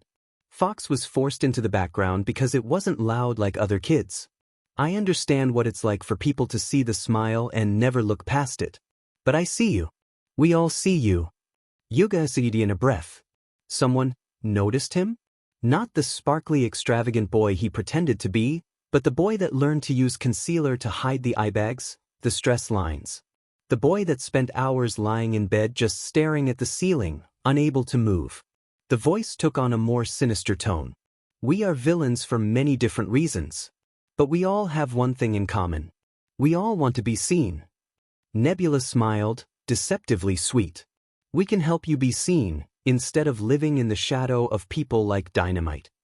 But you have Midoriya and Todoroki on your team. Yaoyorozu and Ida too. How am I meant to compete with that? Hurricane jumped in for that one. But that's the beauty of it. It's not a competition. What? We all get given missions that suit us. Fox was the main player in our last mission, because that mission was important to him. And train crashes and exploding buildings make cover for the sneakier jobs to happen. Make it easier. We help each other, Angel said softly. We use our strengths to cover someone else's weaknesses. We fight smart and dirty, and we win, Twinkling. The heroes are disjointed, unprepared, and scrambling. They are arrogant and ignorant. Yuga thought about it for a moment, but really it was obvious. He nodded determinedly. I'm in. Angel smiled, bright and clear. Wonderful. We'll send you some information and instructions later today during your break.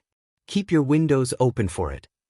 Yuga nodded, and the 4 villains melted into the shadows, vanishing as easily as they appeared. Shudo glanced at Tenya, who nodded, and at Idru, who also nodded. Moving a hand out, a burst of flame soared to the small pile of explosive charges carefully placed at the base of a wall. They lit up with matching orange explosions. The wall crumbled like paper, and a few of the bots were already out. The 3 teens rushed in, brute forcing their way into all of the cells, freeing the bots. They had all been caught and put there by the hero team over the past few days, but they were free to roam once again. Good job, boys. Now get out of there. Gotcha. On it. Of course, Oculus. Their speedy exit was just in time too, because Pinky, Earphone Jack and Cellophane arrived at the now empty prison not 5 minutes later, cursing their opponents. Toru fidgeted anxiously. She was told that one of the heroes would be coming outside for some fresh air any minute now, and that was her chance to get in and out. Bingo! Aoyama had just stepped outside, door hanging wide open. She snuck in, careful not to nudge anything. She followed the memorized directions to Uravity's office, and spat a plastic bag out of her mouth. She was in the blind spot of the cameras, and even if she wasn't, Oculus was clear to scrub the footage needed. Carefully, she pulled a USB out of the plastic, padding over to place it on the heroine's desk. Ochako walked into her office to retrieve a pen, but froze. There was a USB on her desk. Why was there a USB on her desk? Against what was probably common sense, she booted up her laptop and plugged it in. There was only a single file on it, a video. Hello Paragon, hero leader Uravity. I am Nebula, leader of the villains. The person was in shadow, so she couldn't quite see their face. I am here with an ultimatum. I want $1 million cash delivered to abandoned warehouse 12. In district. If it isn't there at midnight tonight, I'm going to take one of your colleagues hostage. And who knows? They leant back, further drenching themselves in shadow. They might even make it out alive. Ochako's heart dropped. The villain laughed. It was familiar, but she couldn't place it. Well, that's all from me. Toodles. The video ended, and Ochako's screen stayed black for a long time. The heroes did not send the money. Izuku smiled. At the same time a post-it note was slipped through Aoyama Yuga's window by a small brown bird. I wonder if the villains will manage to get the traitor checkbox? Midnight asked, lazing back on a couch. Netsu cackled quietly, changing to the camera on the villain hideout. Entrance. Aoyama Yuga was standing there, having just knocked. A minute later, Denki opened the door and grinned. They waved the other blonde inside, slinging an arm across his shoulders. Midnight gaped, and Ectoplasm chuckled, patting her on the shoulder. I think that answers your question, Kayama. When did that happen? The 18-plus heroine spluttered. You were getting snacks.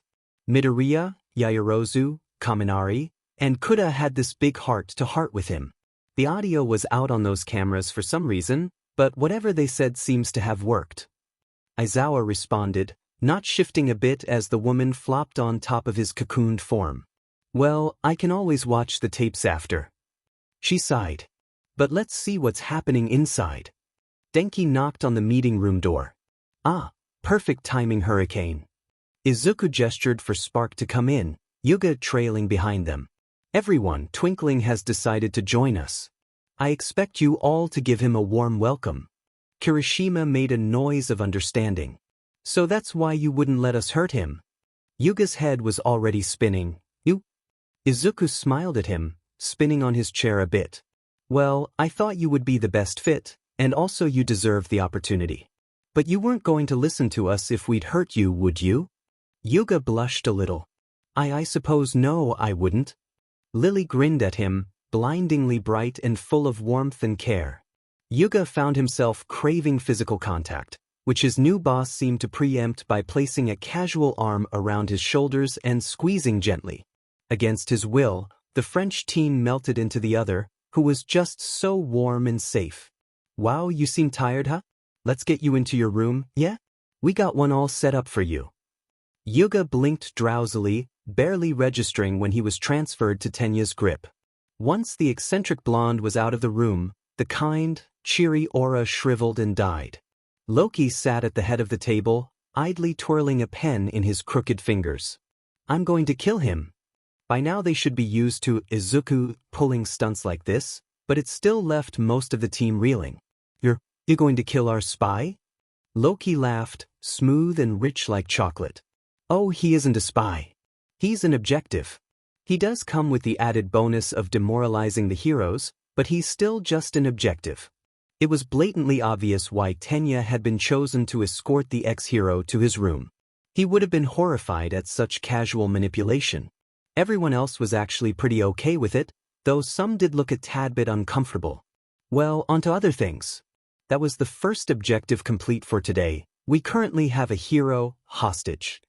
A couple of people laughed, and Loki looked straight into the security camera. Second objective of the day is robbing the bank.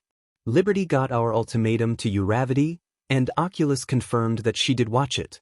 She did not, however, give us our money. There was some grumbling, and one very overdramatic Denki. Oh, how dare she! 'Tis our curse to be ignored by our enemies. Notice me. Senpai. Shudo said, in his typical deadpan. Everyone but Loki burst into laughter. Shudo turned to Denki. Did I do that right? Denki was laughing too hard to respond. So, we took our hostage and on top of that we're going to take the money ourselves. Troop and Ivy League, you will both be on that. You'll need to take the van, and I'd recommend Fox being getaway driver, as it can fight remotely. Shudo and Momo looked at each other and nodded. Excellent, one of you needs to catch Dancer up on that as well. Optimal time to attack the bank is at about 2 p.m. Beware the heroes though, it's barely a 15-minute walk to their base, so you have under 10 minutes before the heroes could arrive. You'll need to be very quick.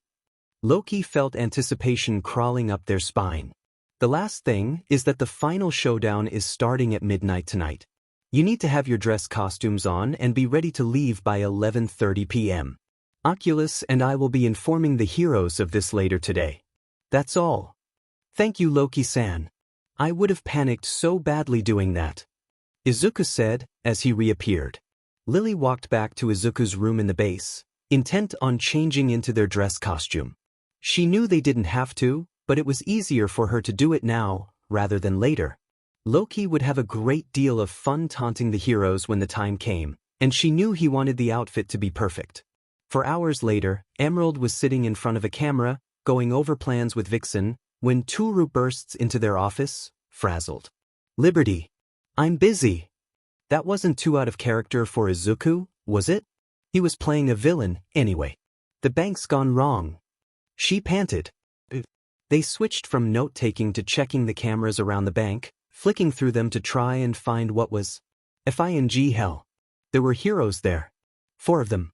There were only 2 villains.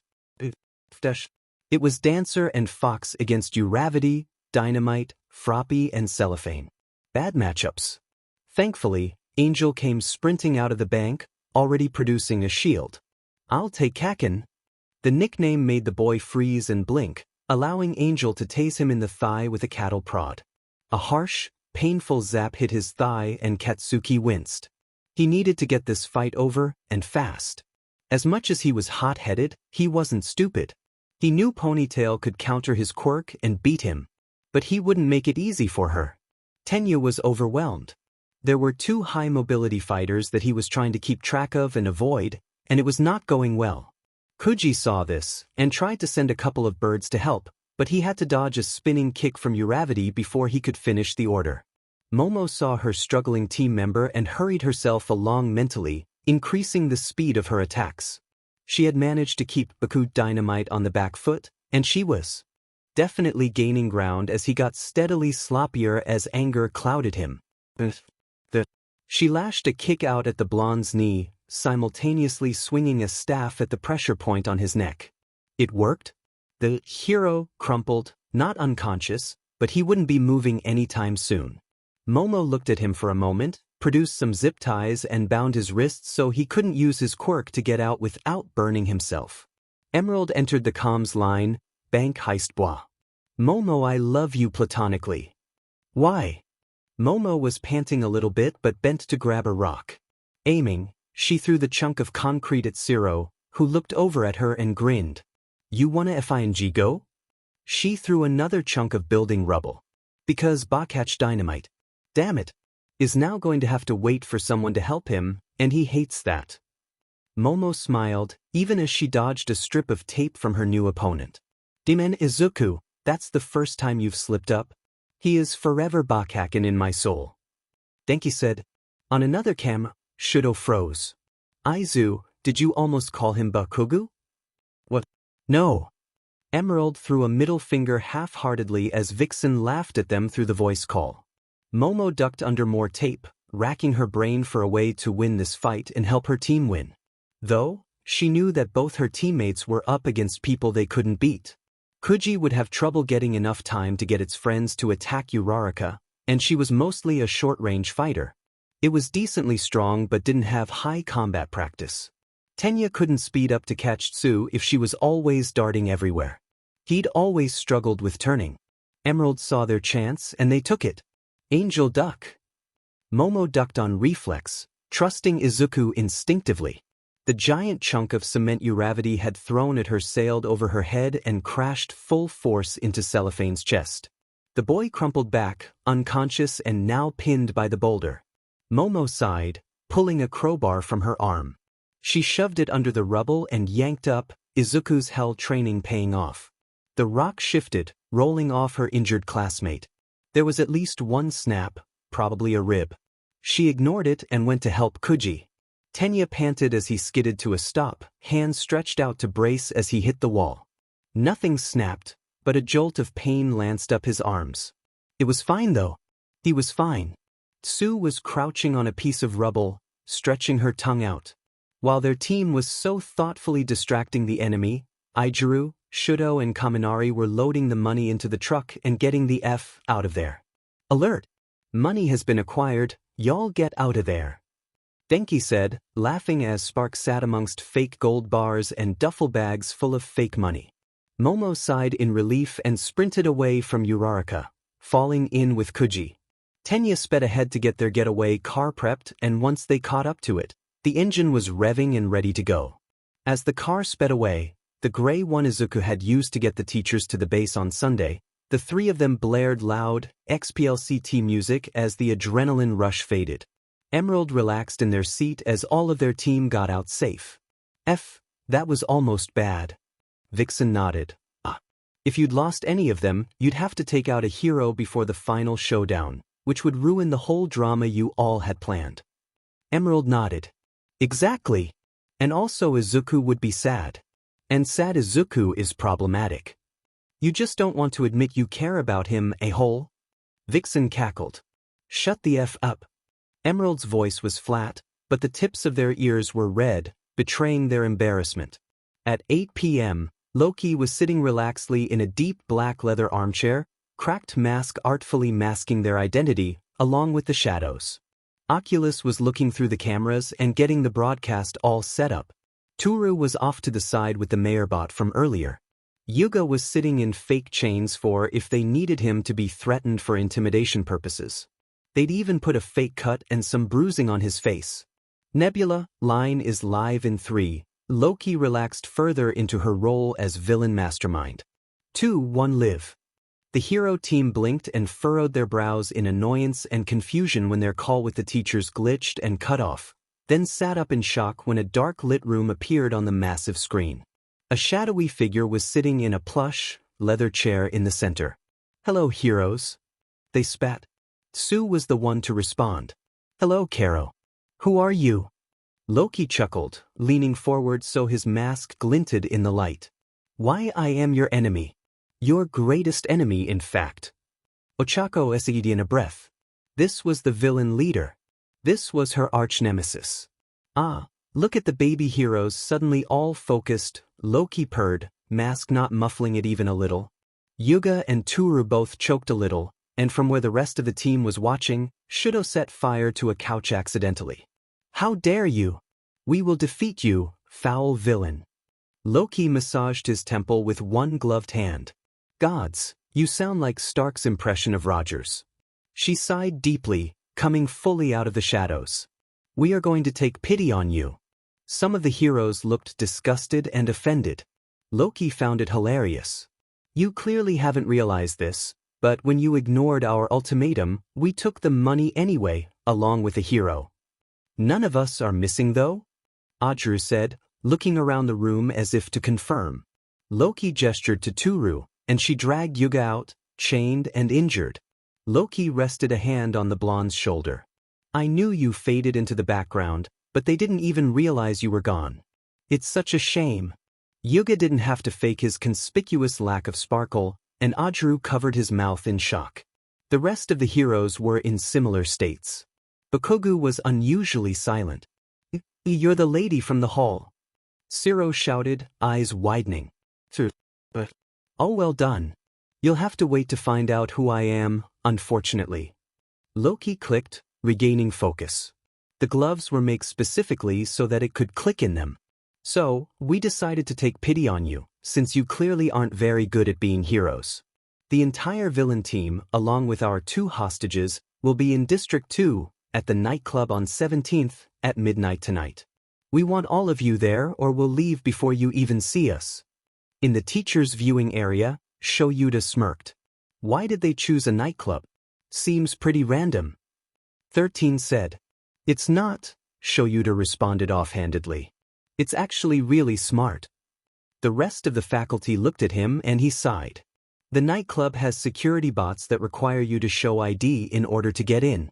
We know the villains have a hacker, so they can get in no issues. The heroes, however, will have to use their hero licenses to get in since they're underage.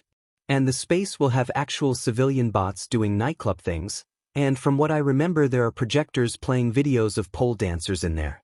So, the hero team will have to challenge their morals and then be in a space that is likely uncomfortable for them. Also, the villains will easily blend in, but the heroes will stand out a lot in their costumes. Nemuri sat on one of the many couches with Hizashi, a table full of movie snacks in front of them. Everyone else was on the various couches, chairs, and beanbags, with various quantities of snacks. They weren't watching a movie, but rather a dramatic meeting between the two halves of Class 1A. The clocks kept ticking, time passing like a lazy river, twisting easily across flat land. Netsu smiled to himself as the hero team streamed into the nominated space, twisting uncomfortably to avoid the many drunk robots dancing, singing, and making out throughout the club. Shuji, in particular, was having a lot of trouble avoiding all the bots and appeared violently uncomfortable with the whole setting. Sata noticed and whispered something to the other teen. The music was too loud for the security cameras to pick up on it, but whatever he said worked. Shuji straightened up and seemed to steel himself. At midnight exactly, everything shut off. The music stopped, everything went dark, projectors turned off, and all of the bots powered down. Suddenly, all of the lights came on at once, bright and harsh. The heroes all winced, covering their now sensitive eyes with hands and costumes. They were still in a tight group in the middle of the club, which was exactly where the villains wanted them. Denki and Hitoshi stopped dancing and threaded through the mass of frozen bots. Fumikage and Kuji stepped out of the shadowed spaces they held by the doors. Momo and Tenya vacated their respective tables and skirted around to meet up by the stages. Shuto and Idru stood from their opposite ends of the bar and fenced in the heroes further. Tour dragged Aoyama and the mayor bot onto one of the stages from the backstage area. Loki vaulted over the fake DJ table, landing soundlessly on the floor by the stage. Uraraka zeroed in on her and glared, "Well, we're here now, release them." Loki adjusted the cuff of his dress shirt, keeping eye contact with Uraraka. "Release them? Why would I do that?" "Because you said you would. You said that if we all came here, you'd let them go." The girl huffed. "I never said that." Loki smirked. "What I said was dash." One of the projectors lit up, a section of the broadcast playing full volume. "So, we decided to take pity on you, since you clearly aren't very good at being heroes. The entire villain team, along with our 2 hostages, will be in District 2, at the nightclub on 17th, at midnight tonight. We want all of you there or we'll leave before you even see us." Loki smirked as it shut off. "So, as you can tell, in no way did I say we would give you the hostages." It stepped up onto the stage, right next to the mayor. "In fact, I'm going to do the opposite." They bowed shallowly to Hagakure. "Would you do the honors, Liberty?" Hagakure bounced excitedly, dress flouncing. She pulled a taser from the folds of her cloak and jabbed the bot with zero hesitation. It sparked violently and then dropped to the floor, all tension draining from the manufactured steel body. She tucked the taser away again, realizing after a moment that the heroes were all staring at her in horror. "What?" Her voice had a steely edge under all the sugar, but none of the heroes properly picked up on it. "You just killed the mayor. You just committed murder." "Yeah, and? I'm a villain. Is murder that surprising?" "Boo, but you just killed him." Mina was having a hard time believing this person was so blasé about this. "Yes, I did." Toru sighed. "Wait, who even are you?" Adru asked. Loki smiled. "Actually, let's all go around with code names. Heroes go first. We'll all copy you." Powerloader tapped his chin. "That is an interesting choice." Midoriya's now put the ball in the heroes' court. If they want to know who is who, they're going to have to give their civilian identities as well. In this case it isn't dangerous, but in real life, that's a hard decision to make. Also, that taser was really well made. Aizawa hid a small, proud smile in his capture weapon. His kids were amazing. And Midoriya was slightly terrifying if he was being honest. Tsu frowned, pulling Uraraka and Ajura aside for a few moments to discuss. Eventually, they split apart, and Tsu came to the front of the group. "I am the rainy season hero, Froppy, or Azuitiu. Karo. I am the martial arts hero, Tailman, or Ajuru Mashareo." Ajuru was standing strong, but his hand was shaking faintly. "Ooh, I'm Pinky or Ashido Mina." Sata looked apprehensive for a moment. I am the sweets hero, Sugarman, or Sata Rikadu." Tentacle hero, tentacle, Shuji Mezu. Do you think he could actually make tentacles? Denki wiggled his eyebrows, and Shuji looked incredibly uncomfortable. Amisi Siripulstace, please don't. Denki covered his mouth. Sheet, I'm sorry. Won't happen again. Shuji nodded in thanks. The rest of the heroes looked vaguely surprised. Actually, Denki said, can we add pronouns to the intros too? I'd hate to misgender anyone. The other villains all nodded, and Uraraka nodded too. Yes, of course. Froppy and Pinky use she/her, Tailman and Sugarman use he/him, and Tentacle uses he/it. I'm Uravity, or Uraraka Ochako. She/her as well. Ciro raised a hand in greeting. I'm the taping hero, Cellophane, or Ciro Hanta. He they xe here pronouns please. He elbowed Bakugu, who elbowed him back a good deal harder. F off tape face. Uraraka sent him a pointed look. Fing whatever. Dynamite, Bakugu Katsuki he/him. Jiru sighed. I'm the hearing hero, earphone jack. Jirukyuka she they. Loki nodded and smiled, surprisingly accurate to Izuku. Well, I suppose it's our turn now. They turned to their team, who had moved from surrounding the heroes to stand by the stages. Restaurant is chef's choice. VIP's last. Ijuru waved a hand. Well then I'm Chariot, or Kirishima Ijuru. He/him. Denki saluted lazily. Hurricane, or Kaminari Denki. He they spark pronouns. I am Dancer, or Ida Tenya. I use he/him pronouns. Tenya said, robotic speech patterns returning full force. We are Enigma. Fumikage said, gesturing to Dark Shadow, who was curled around their shoulders. I am Tokoyami Fumikage, and this is Dark Shadow. We both use they/them pronouns. Dark Shadow nodded, and then migrated from Fumikage to Loki, who didn't bat an eye. Fox. Kuji said in a small voice, signing along as it spoke. My name is Kuda Kouji, and my p-pronouns are I/it. Before any of the heroes could put pressure on it, Hitoshi commanded their attention with his cat-like grace. Shinso Hitoshi, blank, he. There was silence for a moment. Wait, where's Todoroki? Shudo sent a chill through the air, raking a hand through his brightly colored hair.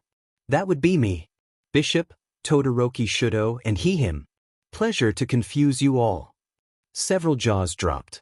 Not one to be outdone, Toru clicked her fingers. I am Liberty, she/her pronouns, or as you all know me. She paused for dramatics. Hagakure Toru. Jaws dropped further and she winked at Ciro. Thanks for the help, Cellophane.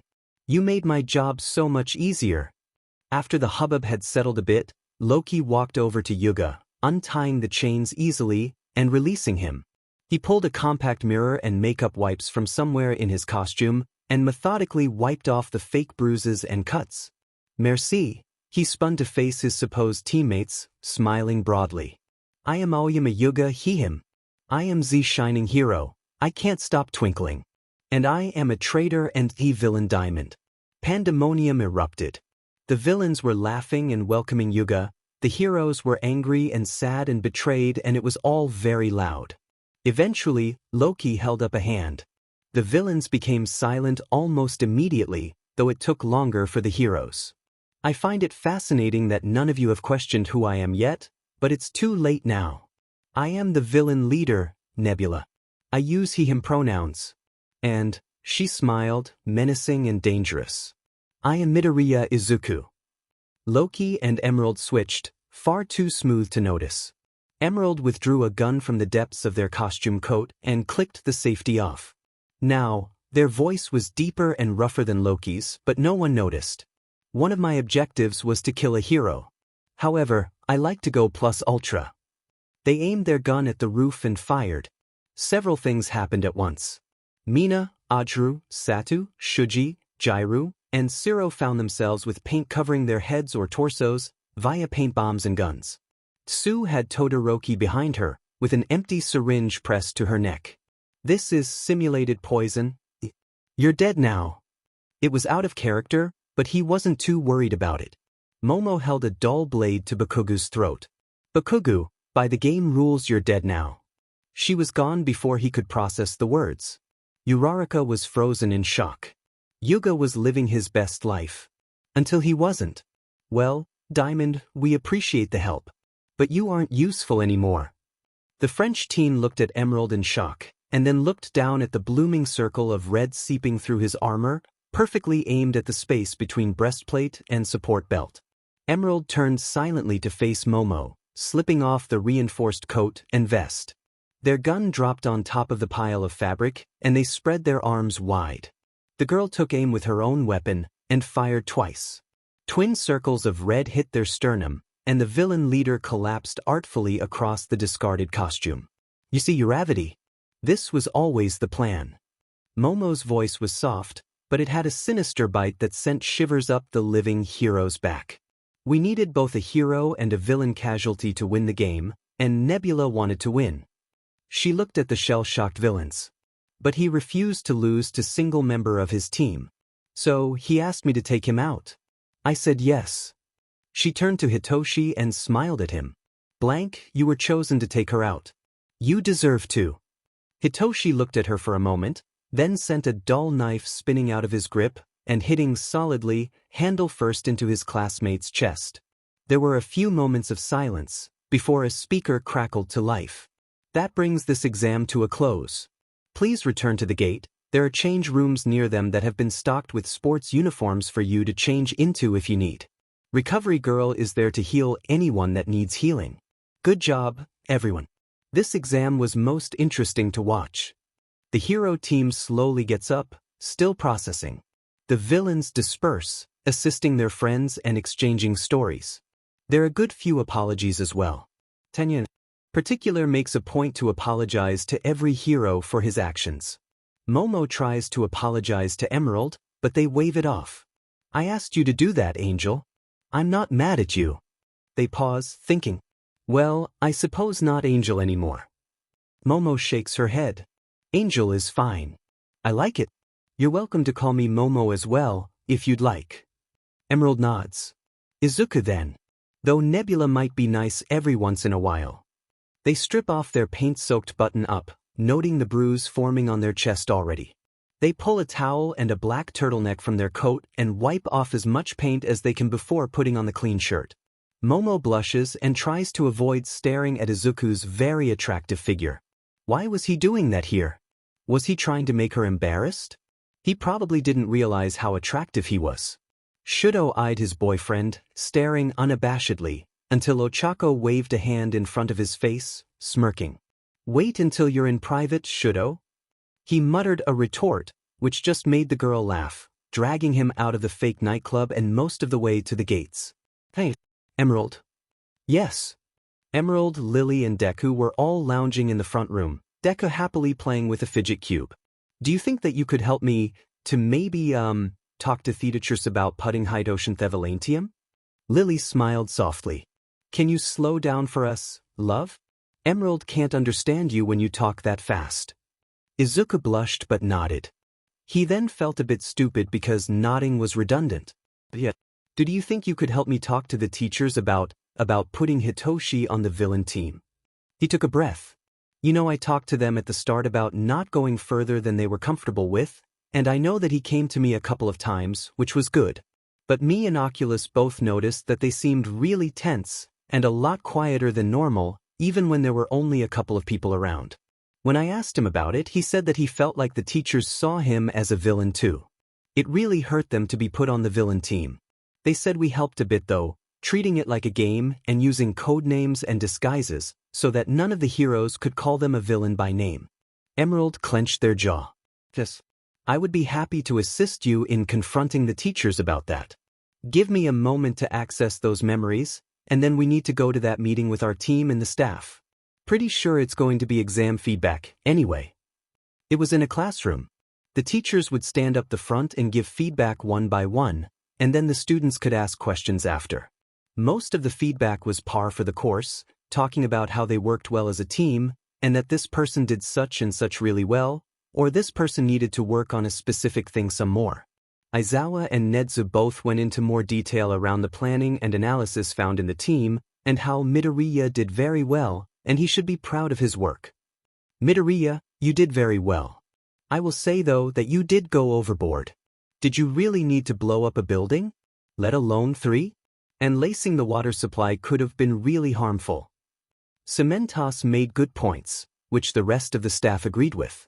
Izuku twisted lightly to stare at Aizawa and Nezu, who were sitting in the same row as him. Did you not dash? Neither seemed inclined to answer. Guess I'm explaining then. He turned back to Cementos. I got a list of objectives along with my folder, and one of the objectives was to blow up a skyscraper, if I remember correctly. Poisoning the water supply was also on the list. Cementos glared in Aizawa and Nezu's direction, but sighed after a moment and continued on with his feedback. After all feedback was given, there was an opportunity for the students to ask questions of the teachers, which Nebulae planned on using to its fullest potential. When Emerald was called on, they smiled and walked to the front of the room. I have a few questions. Who chose the teams? That was me, though Nezu had to approve them. Aizawa said, Cool. Why did you put Hitoshi and Fumikage on the villain team? Because I thought the villain team would allow them to thrive? Hitoshi and Fumikage both tensed, and Dark Shadow emerged to wrap protectively around their host. Emerald smiled, also noticeably tense. So, you think they do better as villains than heroes, thereby showing that you hold the same beliefs as their abusers? Aizawa froze. They continued on, needing the teacher to understand how bad this mistake was. Both of them had panic attacks, Aizawa. Both of them had flashbacks. I had to be the one there to help them through it, and support them, and remind them that they are heroes, since no one else seems to believe that. I had to help them, even though I was going through just as much. What do you mean, Midoriya-kun? Nezu asked. Emerald laughed sharply. You read my file, Nezu. You know that. They paused, blinking furiously. You know that I have social anxiety. You know that loud noises and explosions trigger my PTSD. You know that I have anorexia. All of these things are in my student file. His team recoiled in shock, as did many of the teachers. So why did you think it was a good idea to put me in a situation where I had to talk to a room full of people, all focusing on me? Why did you force me to lead? Why did you put me in a situation where I had to create a food shortage? Why did you make me blow up a building? Aizawa noticed something off about his student. Problem child, what's going on with you? Oh, how interesting, Loki murmured. I'll explain it to you later, despite how badly you effed up the exam. You will not swear at your senseis, Midoriya? Vlad King snapped. I will say whatever the F I want to the man that caused me over 24 hours of panic attacks within less than 2 weeks, along with me spending almost the entire exam PRD dissociating. I got maybe 20 hours of sleep in 12 days because of this exam. Vlad sat back horrified. Kid, are you okay? Loki looked at him, deadpan.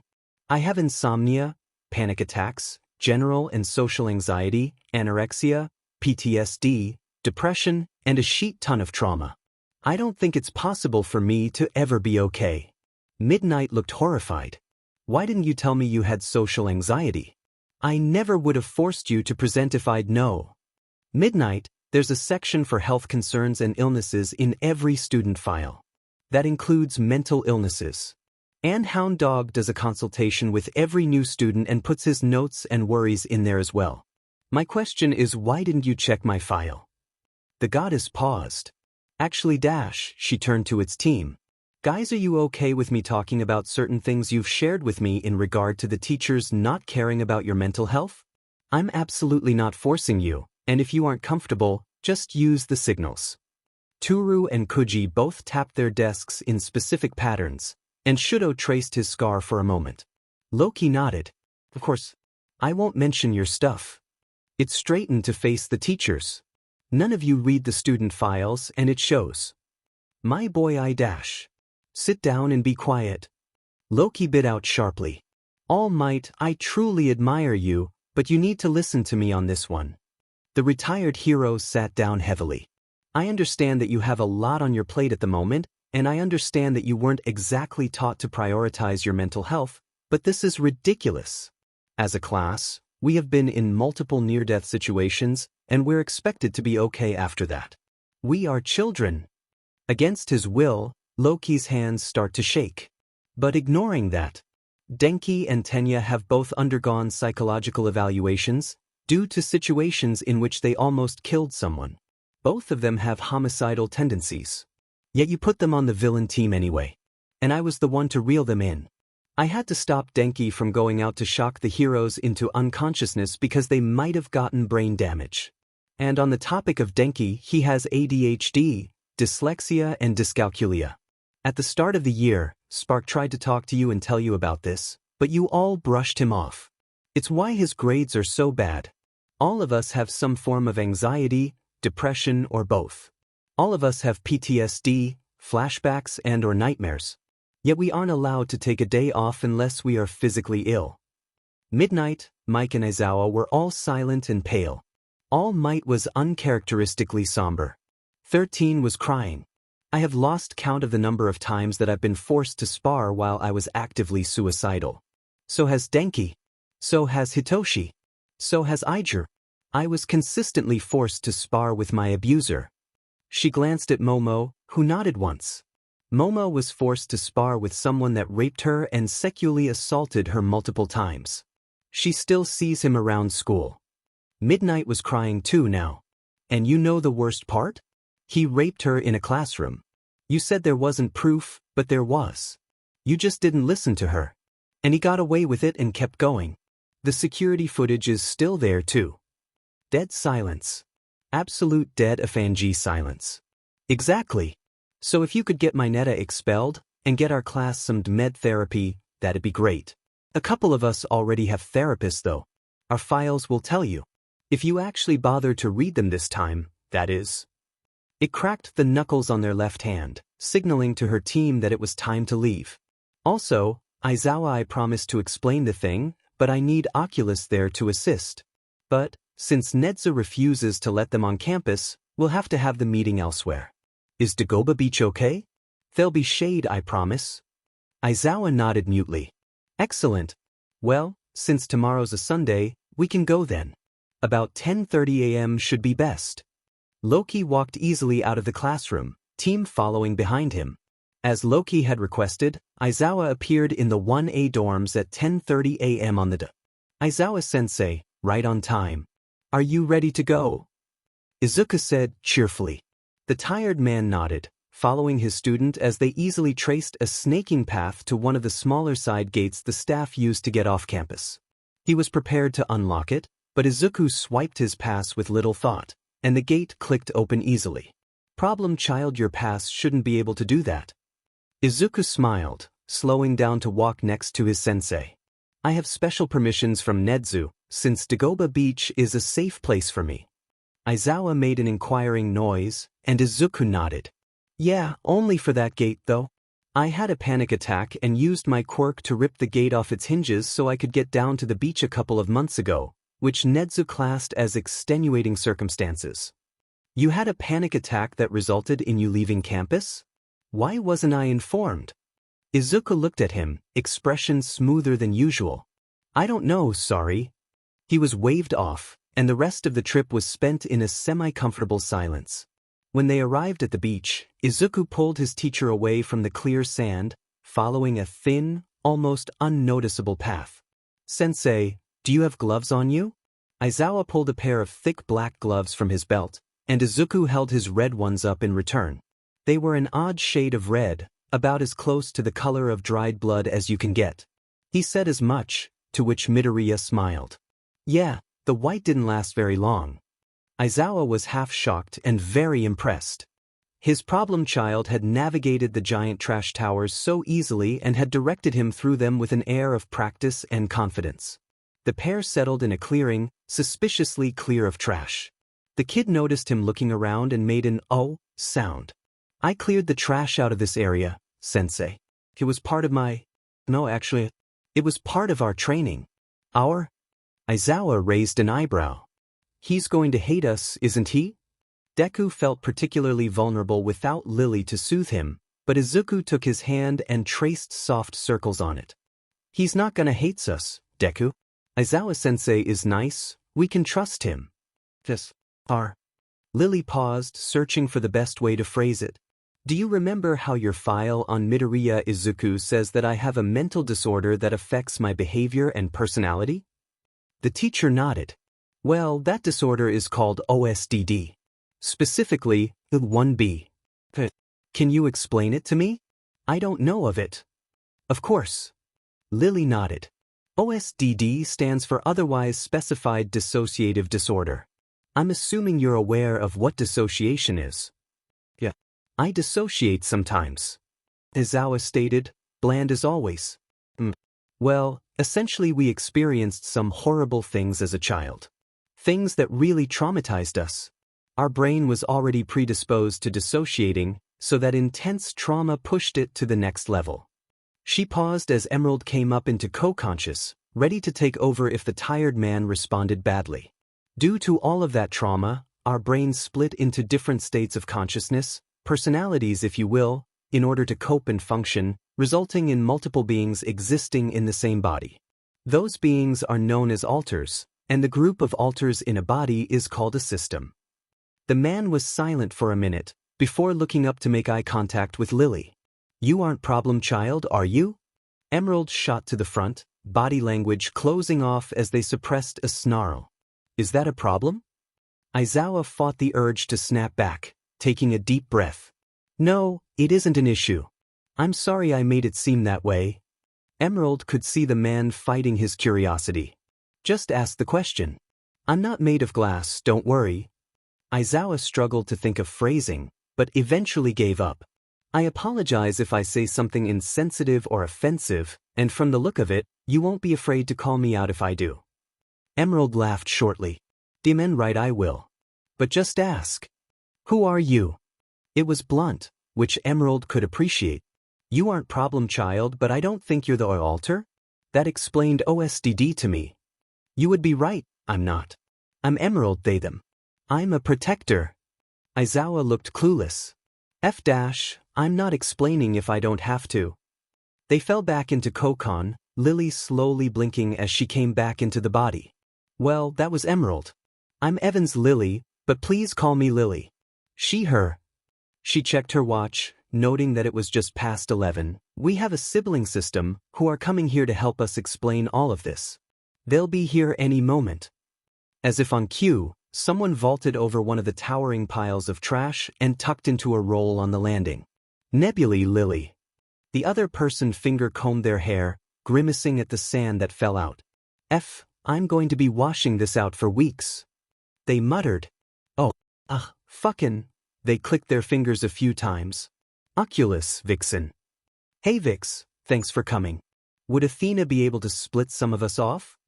Show you to reeled. He could deal with a slightly more feminine-sounding version of the same voice, that was fine. Lily used she-her, so the subtle shift made sense. This was not a subtle shift. She was speaking another language altogether? And she had an English accent?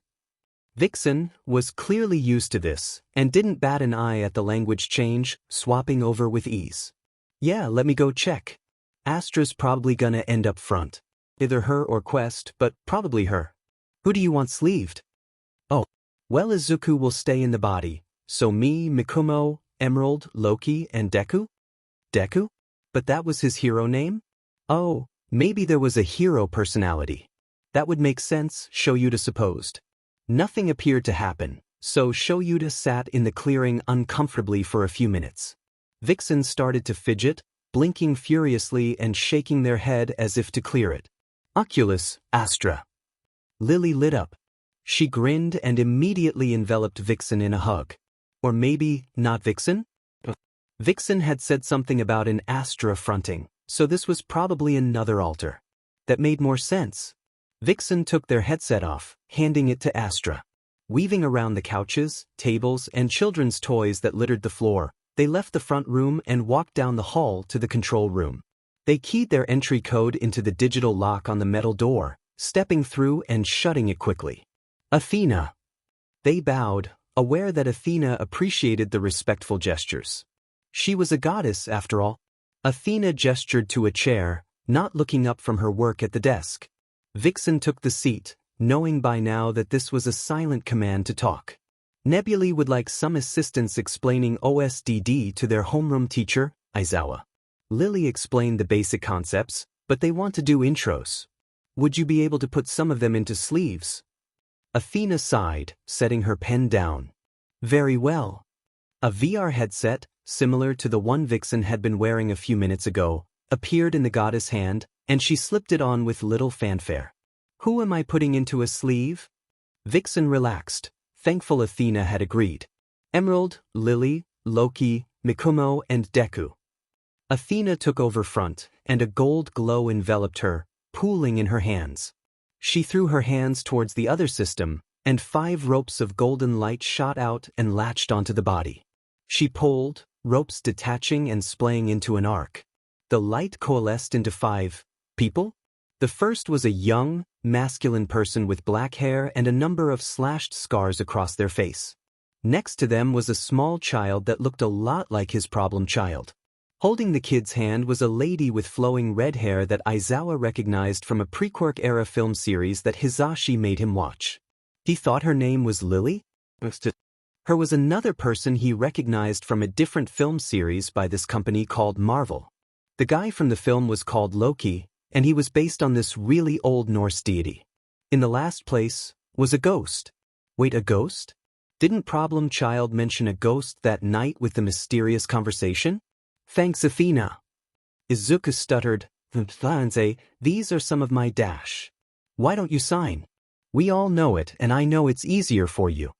The red-haired woman cut in softly. Izuku smiled shakily and nodded, bringing up his hands. These are some of my altars. He gestured to the other person, the one that had created the gold haze. This is Oculus. They have a quirk that allows them to pull altars into separate bodies, or sleeves, that mimic their appearance and abilities in the inner world. For example, Lily only speaks English, but learned Japanese sign language so we could communicate better. Aizawa looked at him blankly, almost hesitantly signing, Which one is Lily?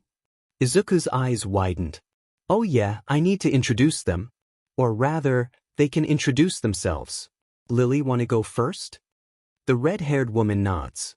Of course, Izuku. She looked questioningly at Aizawa. Do you speak English? Yes. My husband's half American, so I'm fluent. The woman smiles. Wonderful. Well, I introduced myself somewhat before, but I'm Lily, she/her. I'm 28 years old and a caretaker. Caretaker? Yes. Lily smiled. It's my role within the system.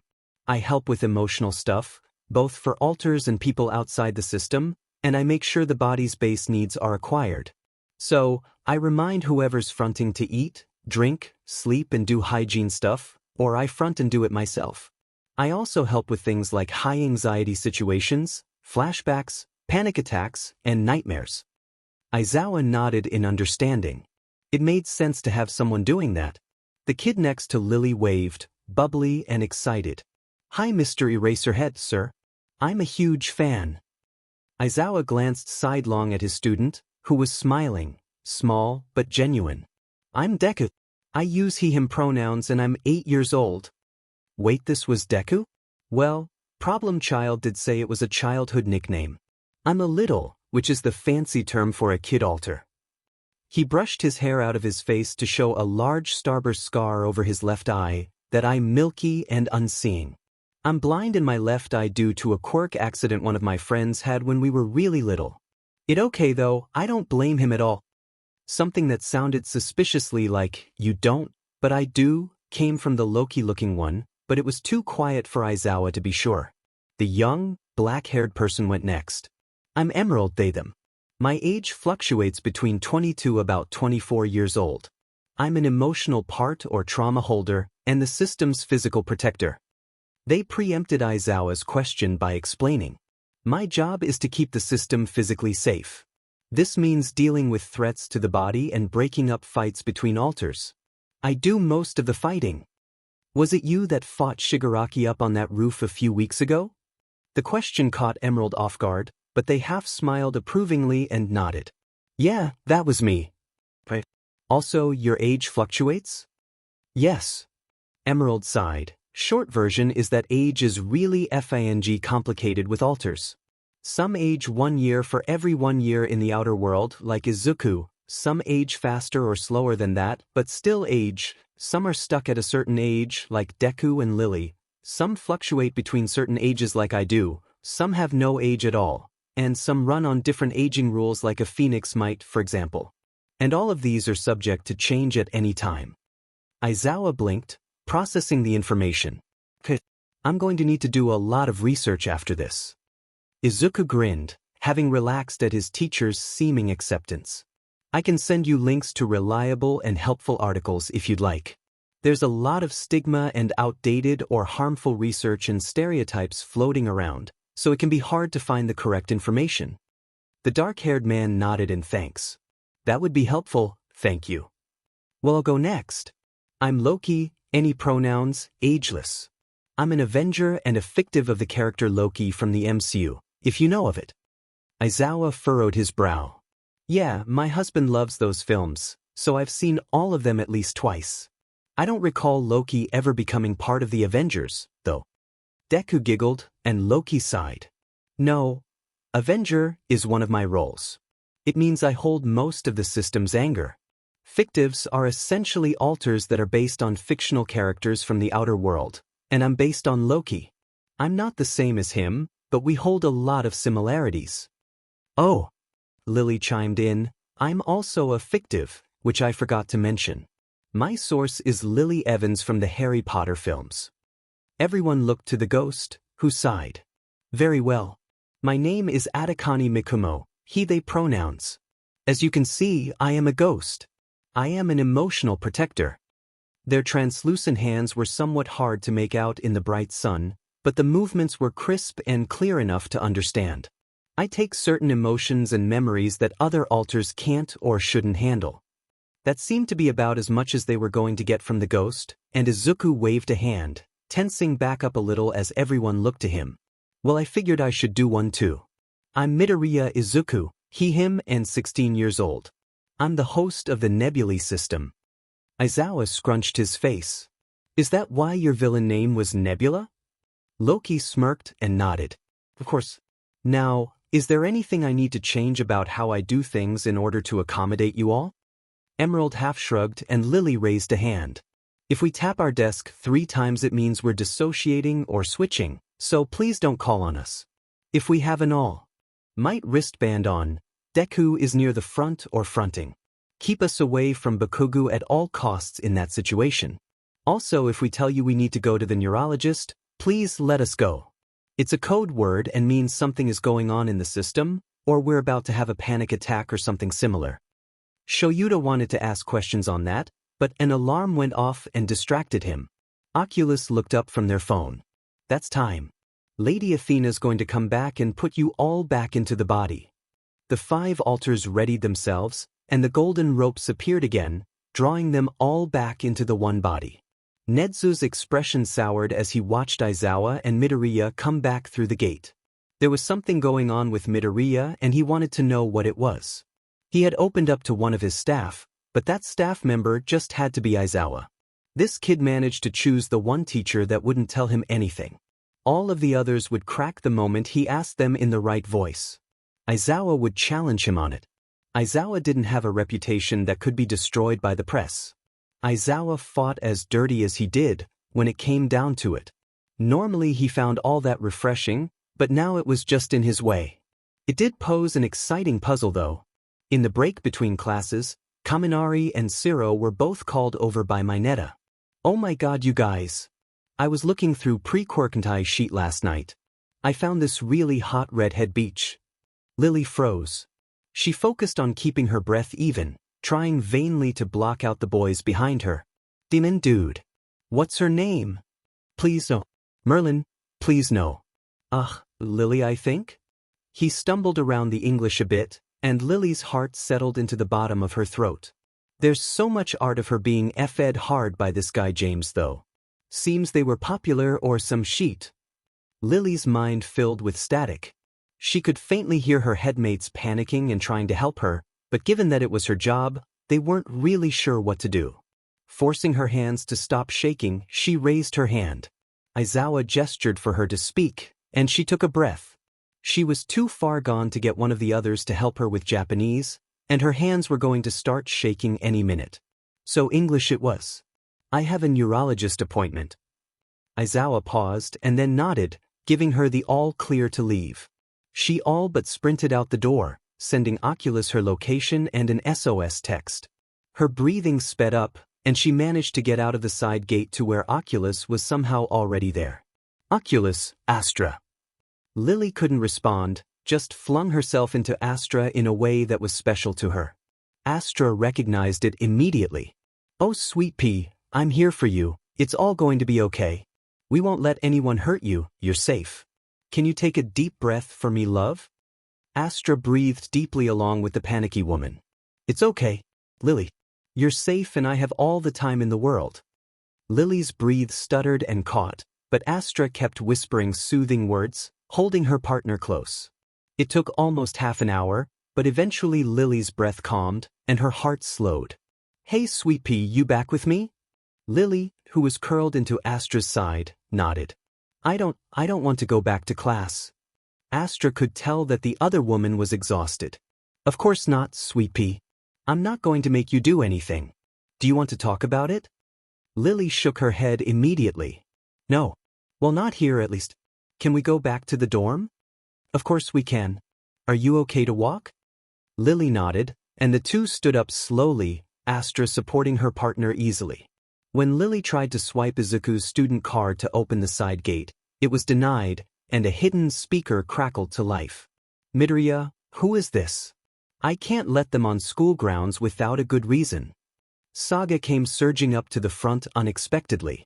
Its eyes deadened and it managed to stare directly into the camera. You're going to let me in? Their voice was unsettlingly blank, and it radiated danger. Netsu laughed a little, fake and perfected after many years. I'm sorry, but I can't do that unless I can confirm your identity. But if you could show me something of that sort, I can check your file and let you right through. Saga didn't even blink. That wasn't a request 117. The Chimera SE in a ragged breath, eyes cataloging exits reflexively. It keyed in the override code, and the gate swung open. 1A were all sitting together on the vast UA lawns, eating their lunches and soaking up the sun. The villain team, from the exam, were in a big group, fawning over Oculus. This was the first time anyone in the group had ever seen them, so there was a lot of oohing and awing. There was even a rather special moment where Dark Shadow came out, small as they were in the sunlight, to thank Oculus for being so confidently non-binary. That prompted the others to thank them for the various things they did, and a lovely accepting environment was formed. Denki started the two groups merge by dragging Zero over to meet Oculus, introducing them as the reason I didn't die by day 2. Also an NB icon, with a grin. You what? Mina screeched. Denki was laughing so hard they couldn't breathe. Toru smiled, slinging an arm around her best friend. Yeah, we laced your water supply with laxatives. I'm honestly disappointed that it didn't get more of a reaction. Don't worry, Liberty. Oculus threw a USB to the invisible girl. This has a compilation of the best complaints. Toru gasped excitedly and stuffed it into her pocket, while insisting they call her Toru. Shudo failed to stifle a laugh and Ochako jokingly threw a toothpick at his head. All of this was very soundly ruined by the swirly black portal signaling the League's imminent arrival. Vixen was fronting in a heartbeat, not willing to risk anything happening to the others. A quick glance and a hand gesture confirmed Emerald was now fronting too. Shigaraki emerged from the portal, crusty as always. Dabi, Toga and Twice seemed to be his only accompaniment. Well, look at all of the tiny heroes. Dabi's voice was scratchy, as if it had been destroyed by smoke. Vixen gasped in fake outrage. Do I look like a hero to you? Dabi, Toga and Twice looked at them in puzzlement, but Shigaraki froze. Wa, Himari? All eyes shot to the young man. Sensei said he killed you. Well, he certainly effing tried. Vixen snorted, pushing away the discomfort of a name that fit none of them. At some point, Loki had snuck his way to front and grabbed a plastic knife from her bento. As if you could stop him from doing shit, Himari. You had to go to for different kinds of therapy to fix you. Vixen winced as Jay fought to front. They won out, but only because Astra pulled the kid away to visit the gardens. Loki crept further from Izuku's class, and closer to the villains. Saga stared at the screen inside. It pressed a red button, and a door swung open, one that had seamlessly blended into the wall before. "Hey Athena. Can you put me into a sleeve? Loki's about to do something stupid, and I need to stop Tamura." A bright golden flash blinded everyone momentarily, and when they had all blinked away the spots in their vision, there was another person on the lawn with them. "Izuku, stop. I'll deal with it." Saga didn't like that it had to use the wrong name, but they also didn't have the energy to care. Loki paused, looked at Saga, and then nodded. As much as Xe wanted to actually do something, Saga was good. It would get the 4 villains out with no issues. "Who the F are you? Where did you come from?" Shigaraki snarled. Saga glared, aura becoming almost tangible. Their presence was so intense that only Tamura, Loki, and Shudo remained standing. Everyone else was forced to their knees due to the crushing pressure. "Tamura!" The villain gasped, recognizing the tone as one all for one used often. The pressure increased, and Shigaraki too fell to one knee. "Who are you?" he gasped out. Saga stared, eyes dark. "You don't need to know. But you do need to leave." Shigaraki nodded, eyes wide. The pressure eased. Shigaraki didn't even need to tell his subordinates to retreat. They tumbled through Kurojire's warp gate almost as fast as he did. As soon as the portal closed completely, the crushing presence vanished, and there was another gold flash as Saga disappeared. Quest sighed, holding up a hand. While Saga had gotten the villains to leave, it had also left before it explained who it was. So, they were stuck answering questions. "But I can't hear shit if you guys are always talking over one another. Sort yourselves out. And don't expect me to answer everything." The class figured out an order, and Denki was the first to go. Who was the person that scared off the league? They should really get that out of the way now. But how much should they say? "Hey, okay. So that was Saga." They use they pronouns for reference. Saga is part of a quirk, I guess. A quirk? Shuji cut in, immediately being reprimanded by Ida for not waiting his turn. "Yes, a quirk. Next question?" Yeah, Split was the body's quirk, but Quest couldn't use it. They were most definitely quirkless. Though at the same time, it wasn't really anyone else's quirk, so best answer was to not give one. "Why did Shigaraki call you Himari?" Quest flinched. "Please don't call me that. I don't use that name anymore." "How are you allowed into UA? Like, what justified you getting a visit pass?" "You wanted to check on Izuku because of all the shit that happened." "I wanted to check on Izuku. The exam really effed with his mental health, so I wanted to make sure he was getting support." The villain team all looked down, remembering the disaster of a meeting from a few days ago. The hero team looked bewildered. "What do you mean?" "Karo?" Tsu asked. Quest fidgeted for a moment. "I think it would be better to let him answer that, honestly. He should be able to choose what he tells you." The focus immediately shifted to Nebulae. They closed their eyes and dragged a hand down their face. "I have a bunch of mental health issues and the exam made all of them a lot worse. I was dissociating for 95% of the exam." "But how did they know that? It's not like they were there during the exam." Jiraiya burst out. Kirishima sprayed water everywhere, shocked. "They didn't tell you?" "Tell us what?" Jiraiya pet her head, confused. "Oh my god, they didn't tell you." Izuku took pity on his confused classmates. "The rules only mentioned official members of the teams. I checked with Nedzu and Aizawa and you could acquire unofficial members to help. They weren't allowed into the exam ground itself, but we got around that with voice calls and stuff." Ajuru raised his hand awkwardly. What is the dissertation thing you mentioned?" Quest stifled a snort. Izuku elbowed them. "Oculus, don't be mean. It's dissociation, not dissertation, Ajuru. And it's a different experience for everyone. The clinical definition is that it's a mental process of disconnecting from one's thoughts, feelings, memories, or sense of identity. For me, I disconnect from my emotions, and my body feels wrong in ways I can't explain." He lifted a hand and stared at it. I don't recognize myself when I look in the mirror, and I don't remember things. I also don't really feel pain or physical sensations. Sometimes it feels like the world isn't real too. Like it's a movie set. Everything is there and it looks real, but something feels off. Like it's not quite right. Denki's eyes widened, and Spark paled. Izuku understood. Izuku understood. Everyone thought that Yay mode was just a stupid thing he did. But it was terrifying. He could process everything that was happening, but they couldn't control Spark's body. It was like watching a video game cutscene. Spark had never met someone that understood how it felt. It was nice to know they weren't alone. Wait, you disconnect from your emotions? Is that why you acted so different in the exam? Karo. Deku blinked, finding himself in a body much older than his. Okay, so he was fronting. He had to act like Izuku now. But Izuku was just big him, so it was easy. He just had to deepen his voice a bit and use big words. It was scary being with all these people that had expectations, but he could do it. He had to be brave if he was going to be the first quirkless pro hero. Wait, you disconnect from your emotions? Is that why you acted so different in the exam?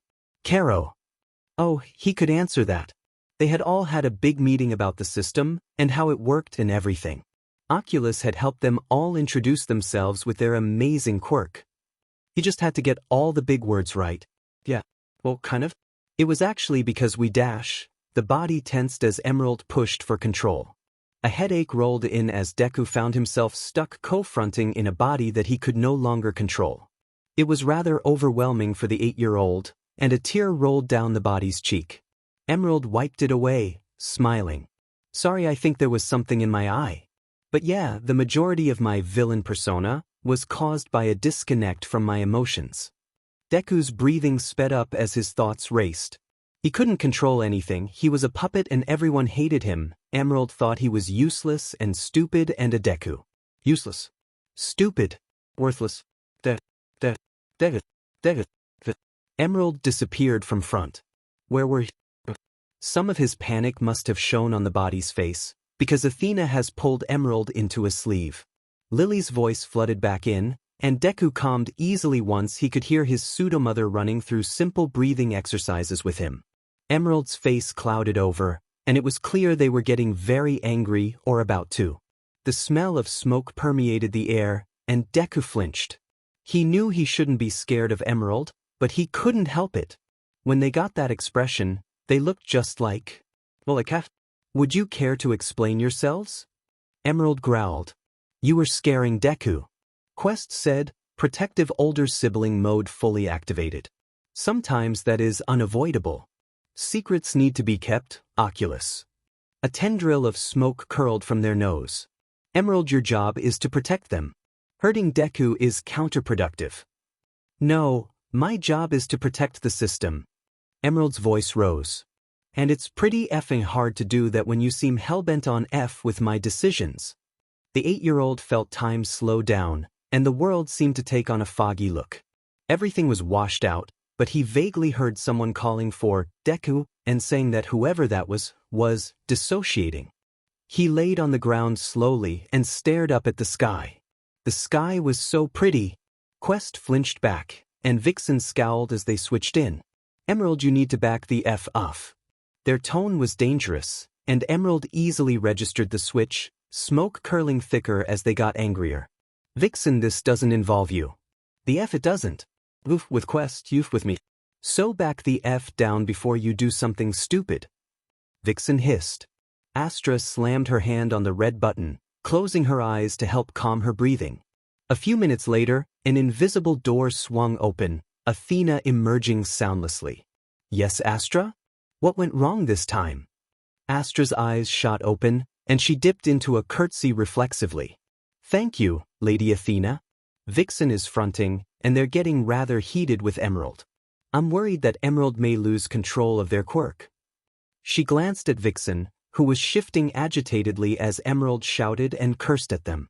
The wall where they kept the fronting headsets was now untouchable, locked behind a crystal barrier. Athena nodded once and reached over to Vixen, pulling the headset off them. Oculus froze. They didn't appear scared or anything, but it was like they were empty. Oh, for F's sake. Of all the thing gods dim it. Emerald cursed. They looked around irritably, abruptly noticing that Deku was lying on the grass, heavily dissociating, and B, Class 1 and Aizawa were all staring at them.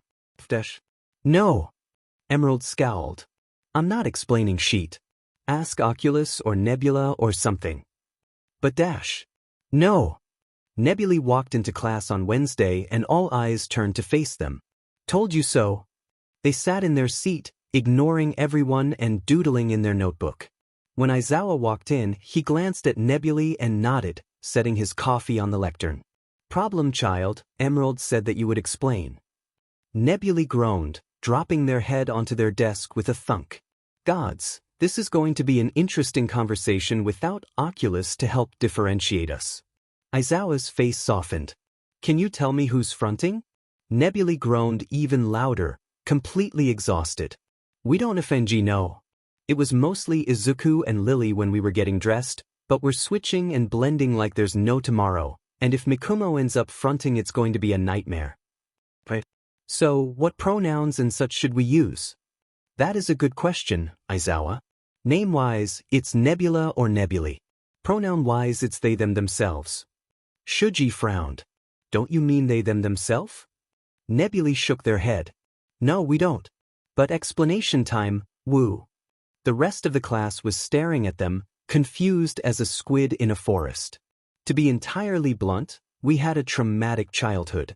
A lot of shit happened that we couldn't deal with. Our brain coped by creating people or alters that could cope with that. For people that like technical terms, or want to research or whatever, we have OSDD1B. Fumicage's eyes widened, and dark shadow popped out. Oh, so you're like Fumi and me kinda. Fumi knows lots about systems. Too. Nebula smiled. Yeah, we're kind of like you and Fumi. Uraraka's lip curled in disgust. Seriously? You have friends and you're already famous. You just do this so you can be special or whatever. It's so cringy. Ida nodded, frowning. It is very unheroic of you to lie like that, Midoriya. Such an outlandish claim is impossible. As class president, I demand you apologize. Majority of the class agreed. Momo, Denki, Fumicage, and Hitoshi, however, were all frowning visibly. Shoyuda was frozen. He knew that mental health was stigmatized, but he didn't expect this. I have to agree, this is ridiculous. Like what? You hate yourself so much that you need to be someone else. Fing stupid. Siro spat. Loki glared at Aizawa. And you wonder why we don't tell people. The change in personality was obvious, as now that they had been discovered, the god didn't see much point in masking. Bakugu stood up, fists crackling. Deku, stop lying. I've known you your entire life and this is bullshit. If you were multiple people, or whatever I would have noticed. Bakugu, our system was designed to be unobtrusive. People not noticing was the whole point. Loki said, entirely unimpressed. The angry blonde raised his hand, prepping for a blast. I'm gonna beat this sheet out of your stupid head, Deku. Loki's stance shifted, and he moved like a snake, trapping Bakugu's palm face up on the desk before the boy could even blink. Now, Bakugu, I don't like you. My role is to hold the anger of the system and take revenge on the people that abused us. Katsuki paled slightly. One way I do that, a favorite of mine actually, is to do to them what they did to us. Bakugu paled further, and Loki's mouth curled into a sadistic smirk. And luckily, we have the perfect quirk for that. The goddess took a deep breath and blew a steady stream of orange flame at their abuser's shoulder. Katsuki gave a choked cry, shoulder already blistering and breaking. What? Are you going to cry? That's pathetic, just like you.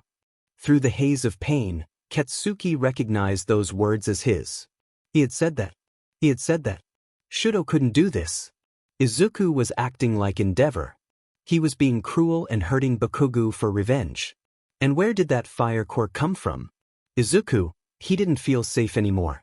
Loki looked over to Izuku's boyfriend, analyzed his body language and sighed. Let me guess. You want to break up with Izuku because you don't believe in the system and the fire quirk scares you. Shudo nodded mutely. A tear rolled down Izuku's cheek. I knew this would happen. I knew he would leave me because of you guys. Lily wrapped her arms around the teen, rubbing soft circles into his back. Oh my darling, I'm so sorry. You can let everything out, let yourself feel love. Izuku buried himself into Lily's neck and sobbed, overwhelmed with grief and heartbreak. He truly loved Shudo and his friends, and losing them over the system he saw as family was more painful than he could ever have imagined. Deku frowned at the screen, turning to Mikumo. Mikumo, why is everyone being so mean? Mikumo sighed. People fear what they don't understand. And they don't understand us. So they push away and belittle us, so we don't seem like much of a threat. But Deku's lip wobbled. But we're their friend. We won't hurt them. We like them. I know, I know. Loki nodded. Very well. Ichiru's brow furrowed. Wait, shouldn't you be sadder? You've been dating for like a year, right? No, Izuku was dating him. No one else in the system feels any romantic attraction to him. But Izuku is definitely sad right now. I can hear him crying. But you're Izuku, bro. No. I'm not. Loki scowled. I am Loki, I use all pronouns. Please do not call me bro, it is too informal for my tastes. But bro, I call everyone bro. And I am telling you that I am uncomfortable with that term of address. Please refer to me by name only. Momo nodded. Of course, Loki. Dark Shadow flapped excitedly. Are you a fictive? We read about those. Loki smiled almost imperceptibly. Yes. I am a fictive of the character Loki from the MCU. They're a pre-Quirk era American film series. No way. I love them. Denki gasped. That one scene where Hulk threw you around Stark Tower looked pretty painful though. Loki winced. Oh, I was picking stone out of my hair for weeks. Hitoshi stifled a snicker. I know I shouldn't be laughing, but all I can think of is when Thor introduced you with, "This is my brother. He killed 80 people in 2 days. He's adopted." That was such a beautiful moment. Loki smiled. Yes, my brother is quite amusing. Momo debated for a moment. I only live once, I guess. Hey Loki. Yes, Angel? Next time the League attacks we should do dash. Don't you dare. We should do get help.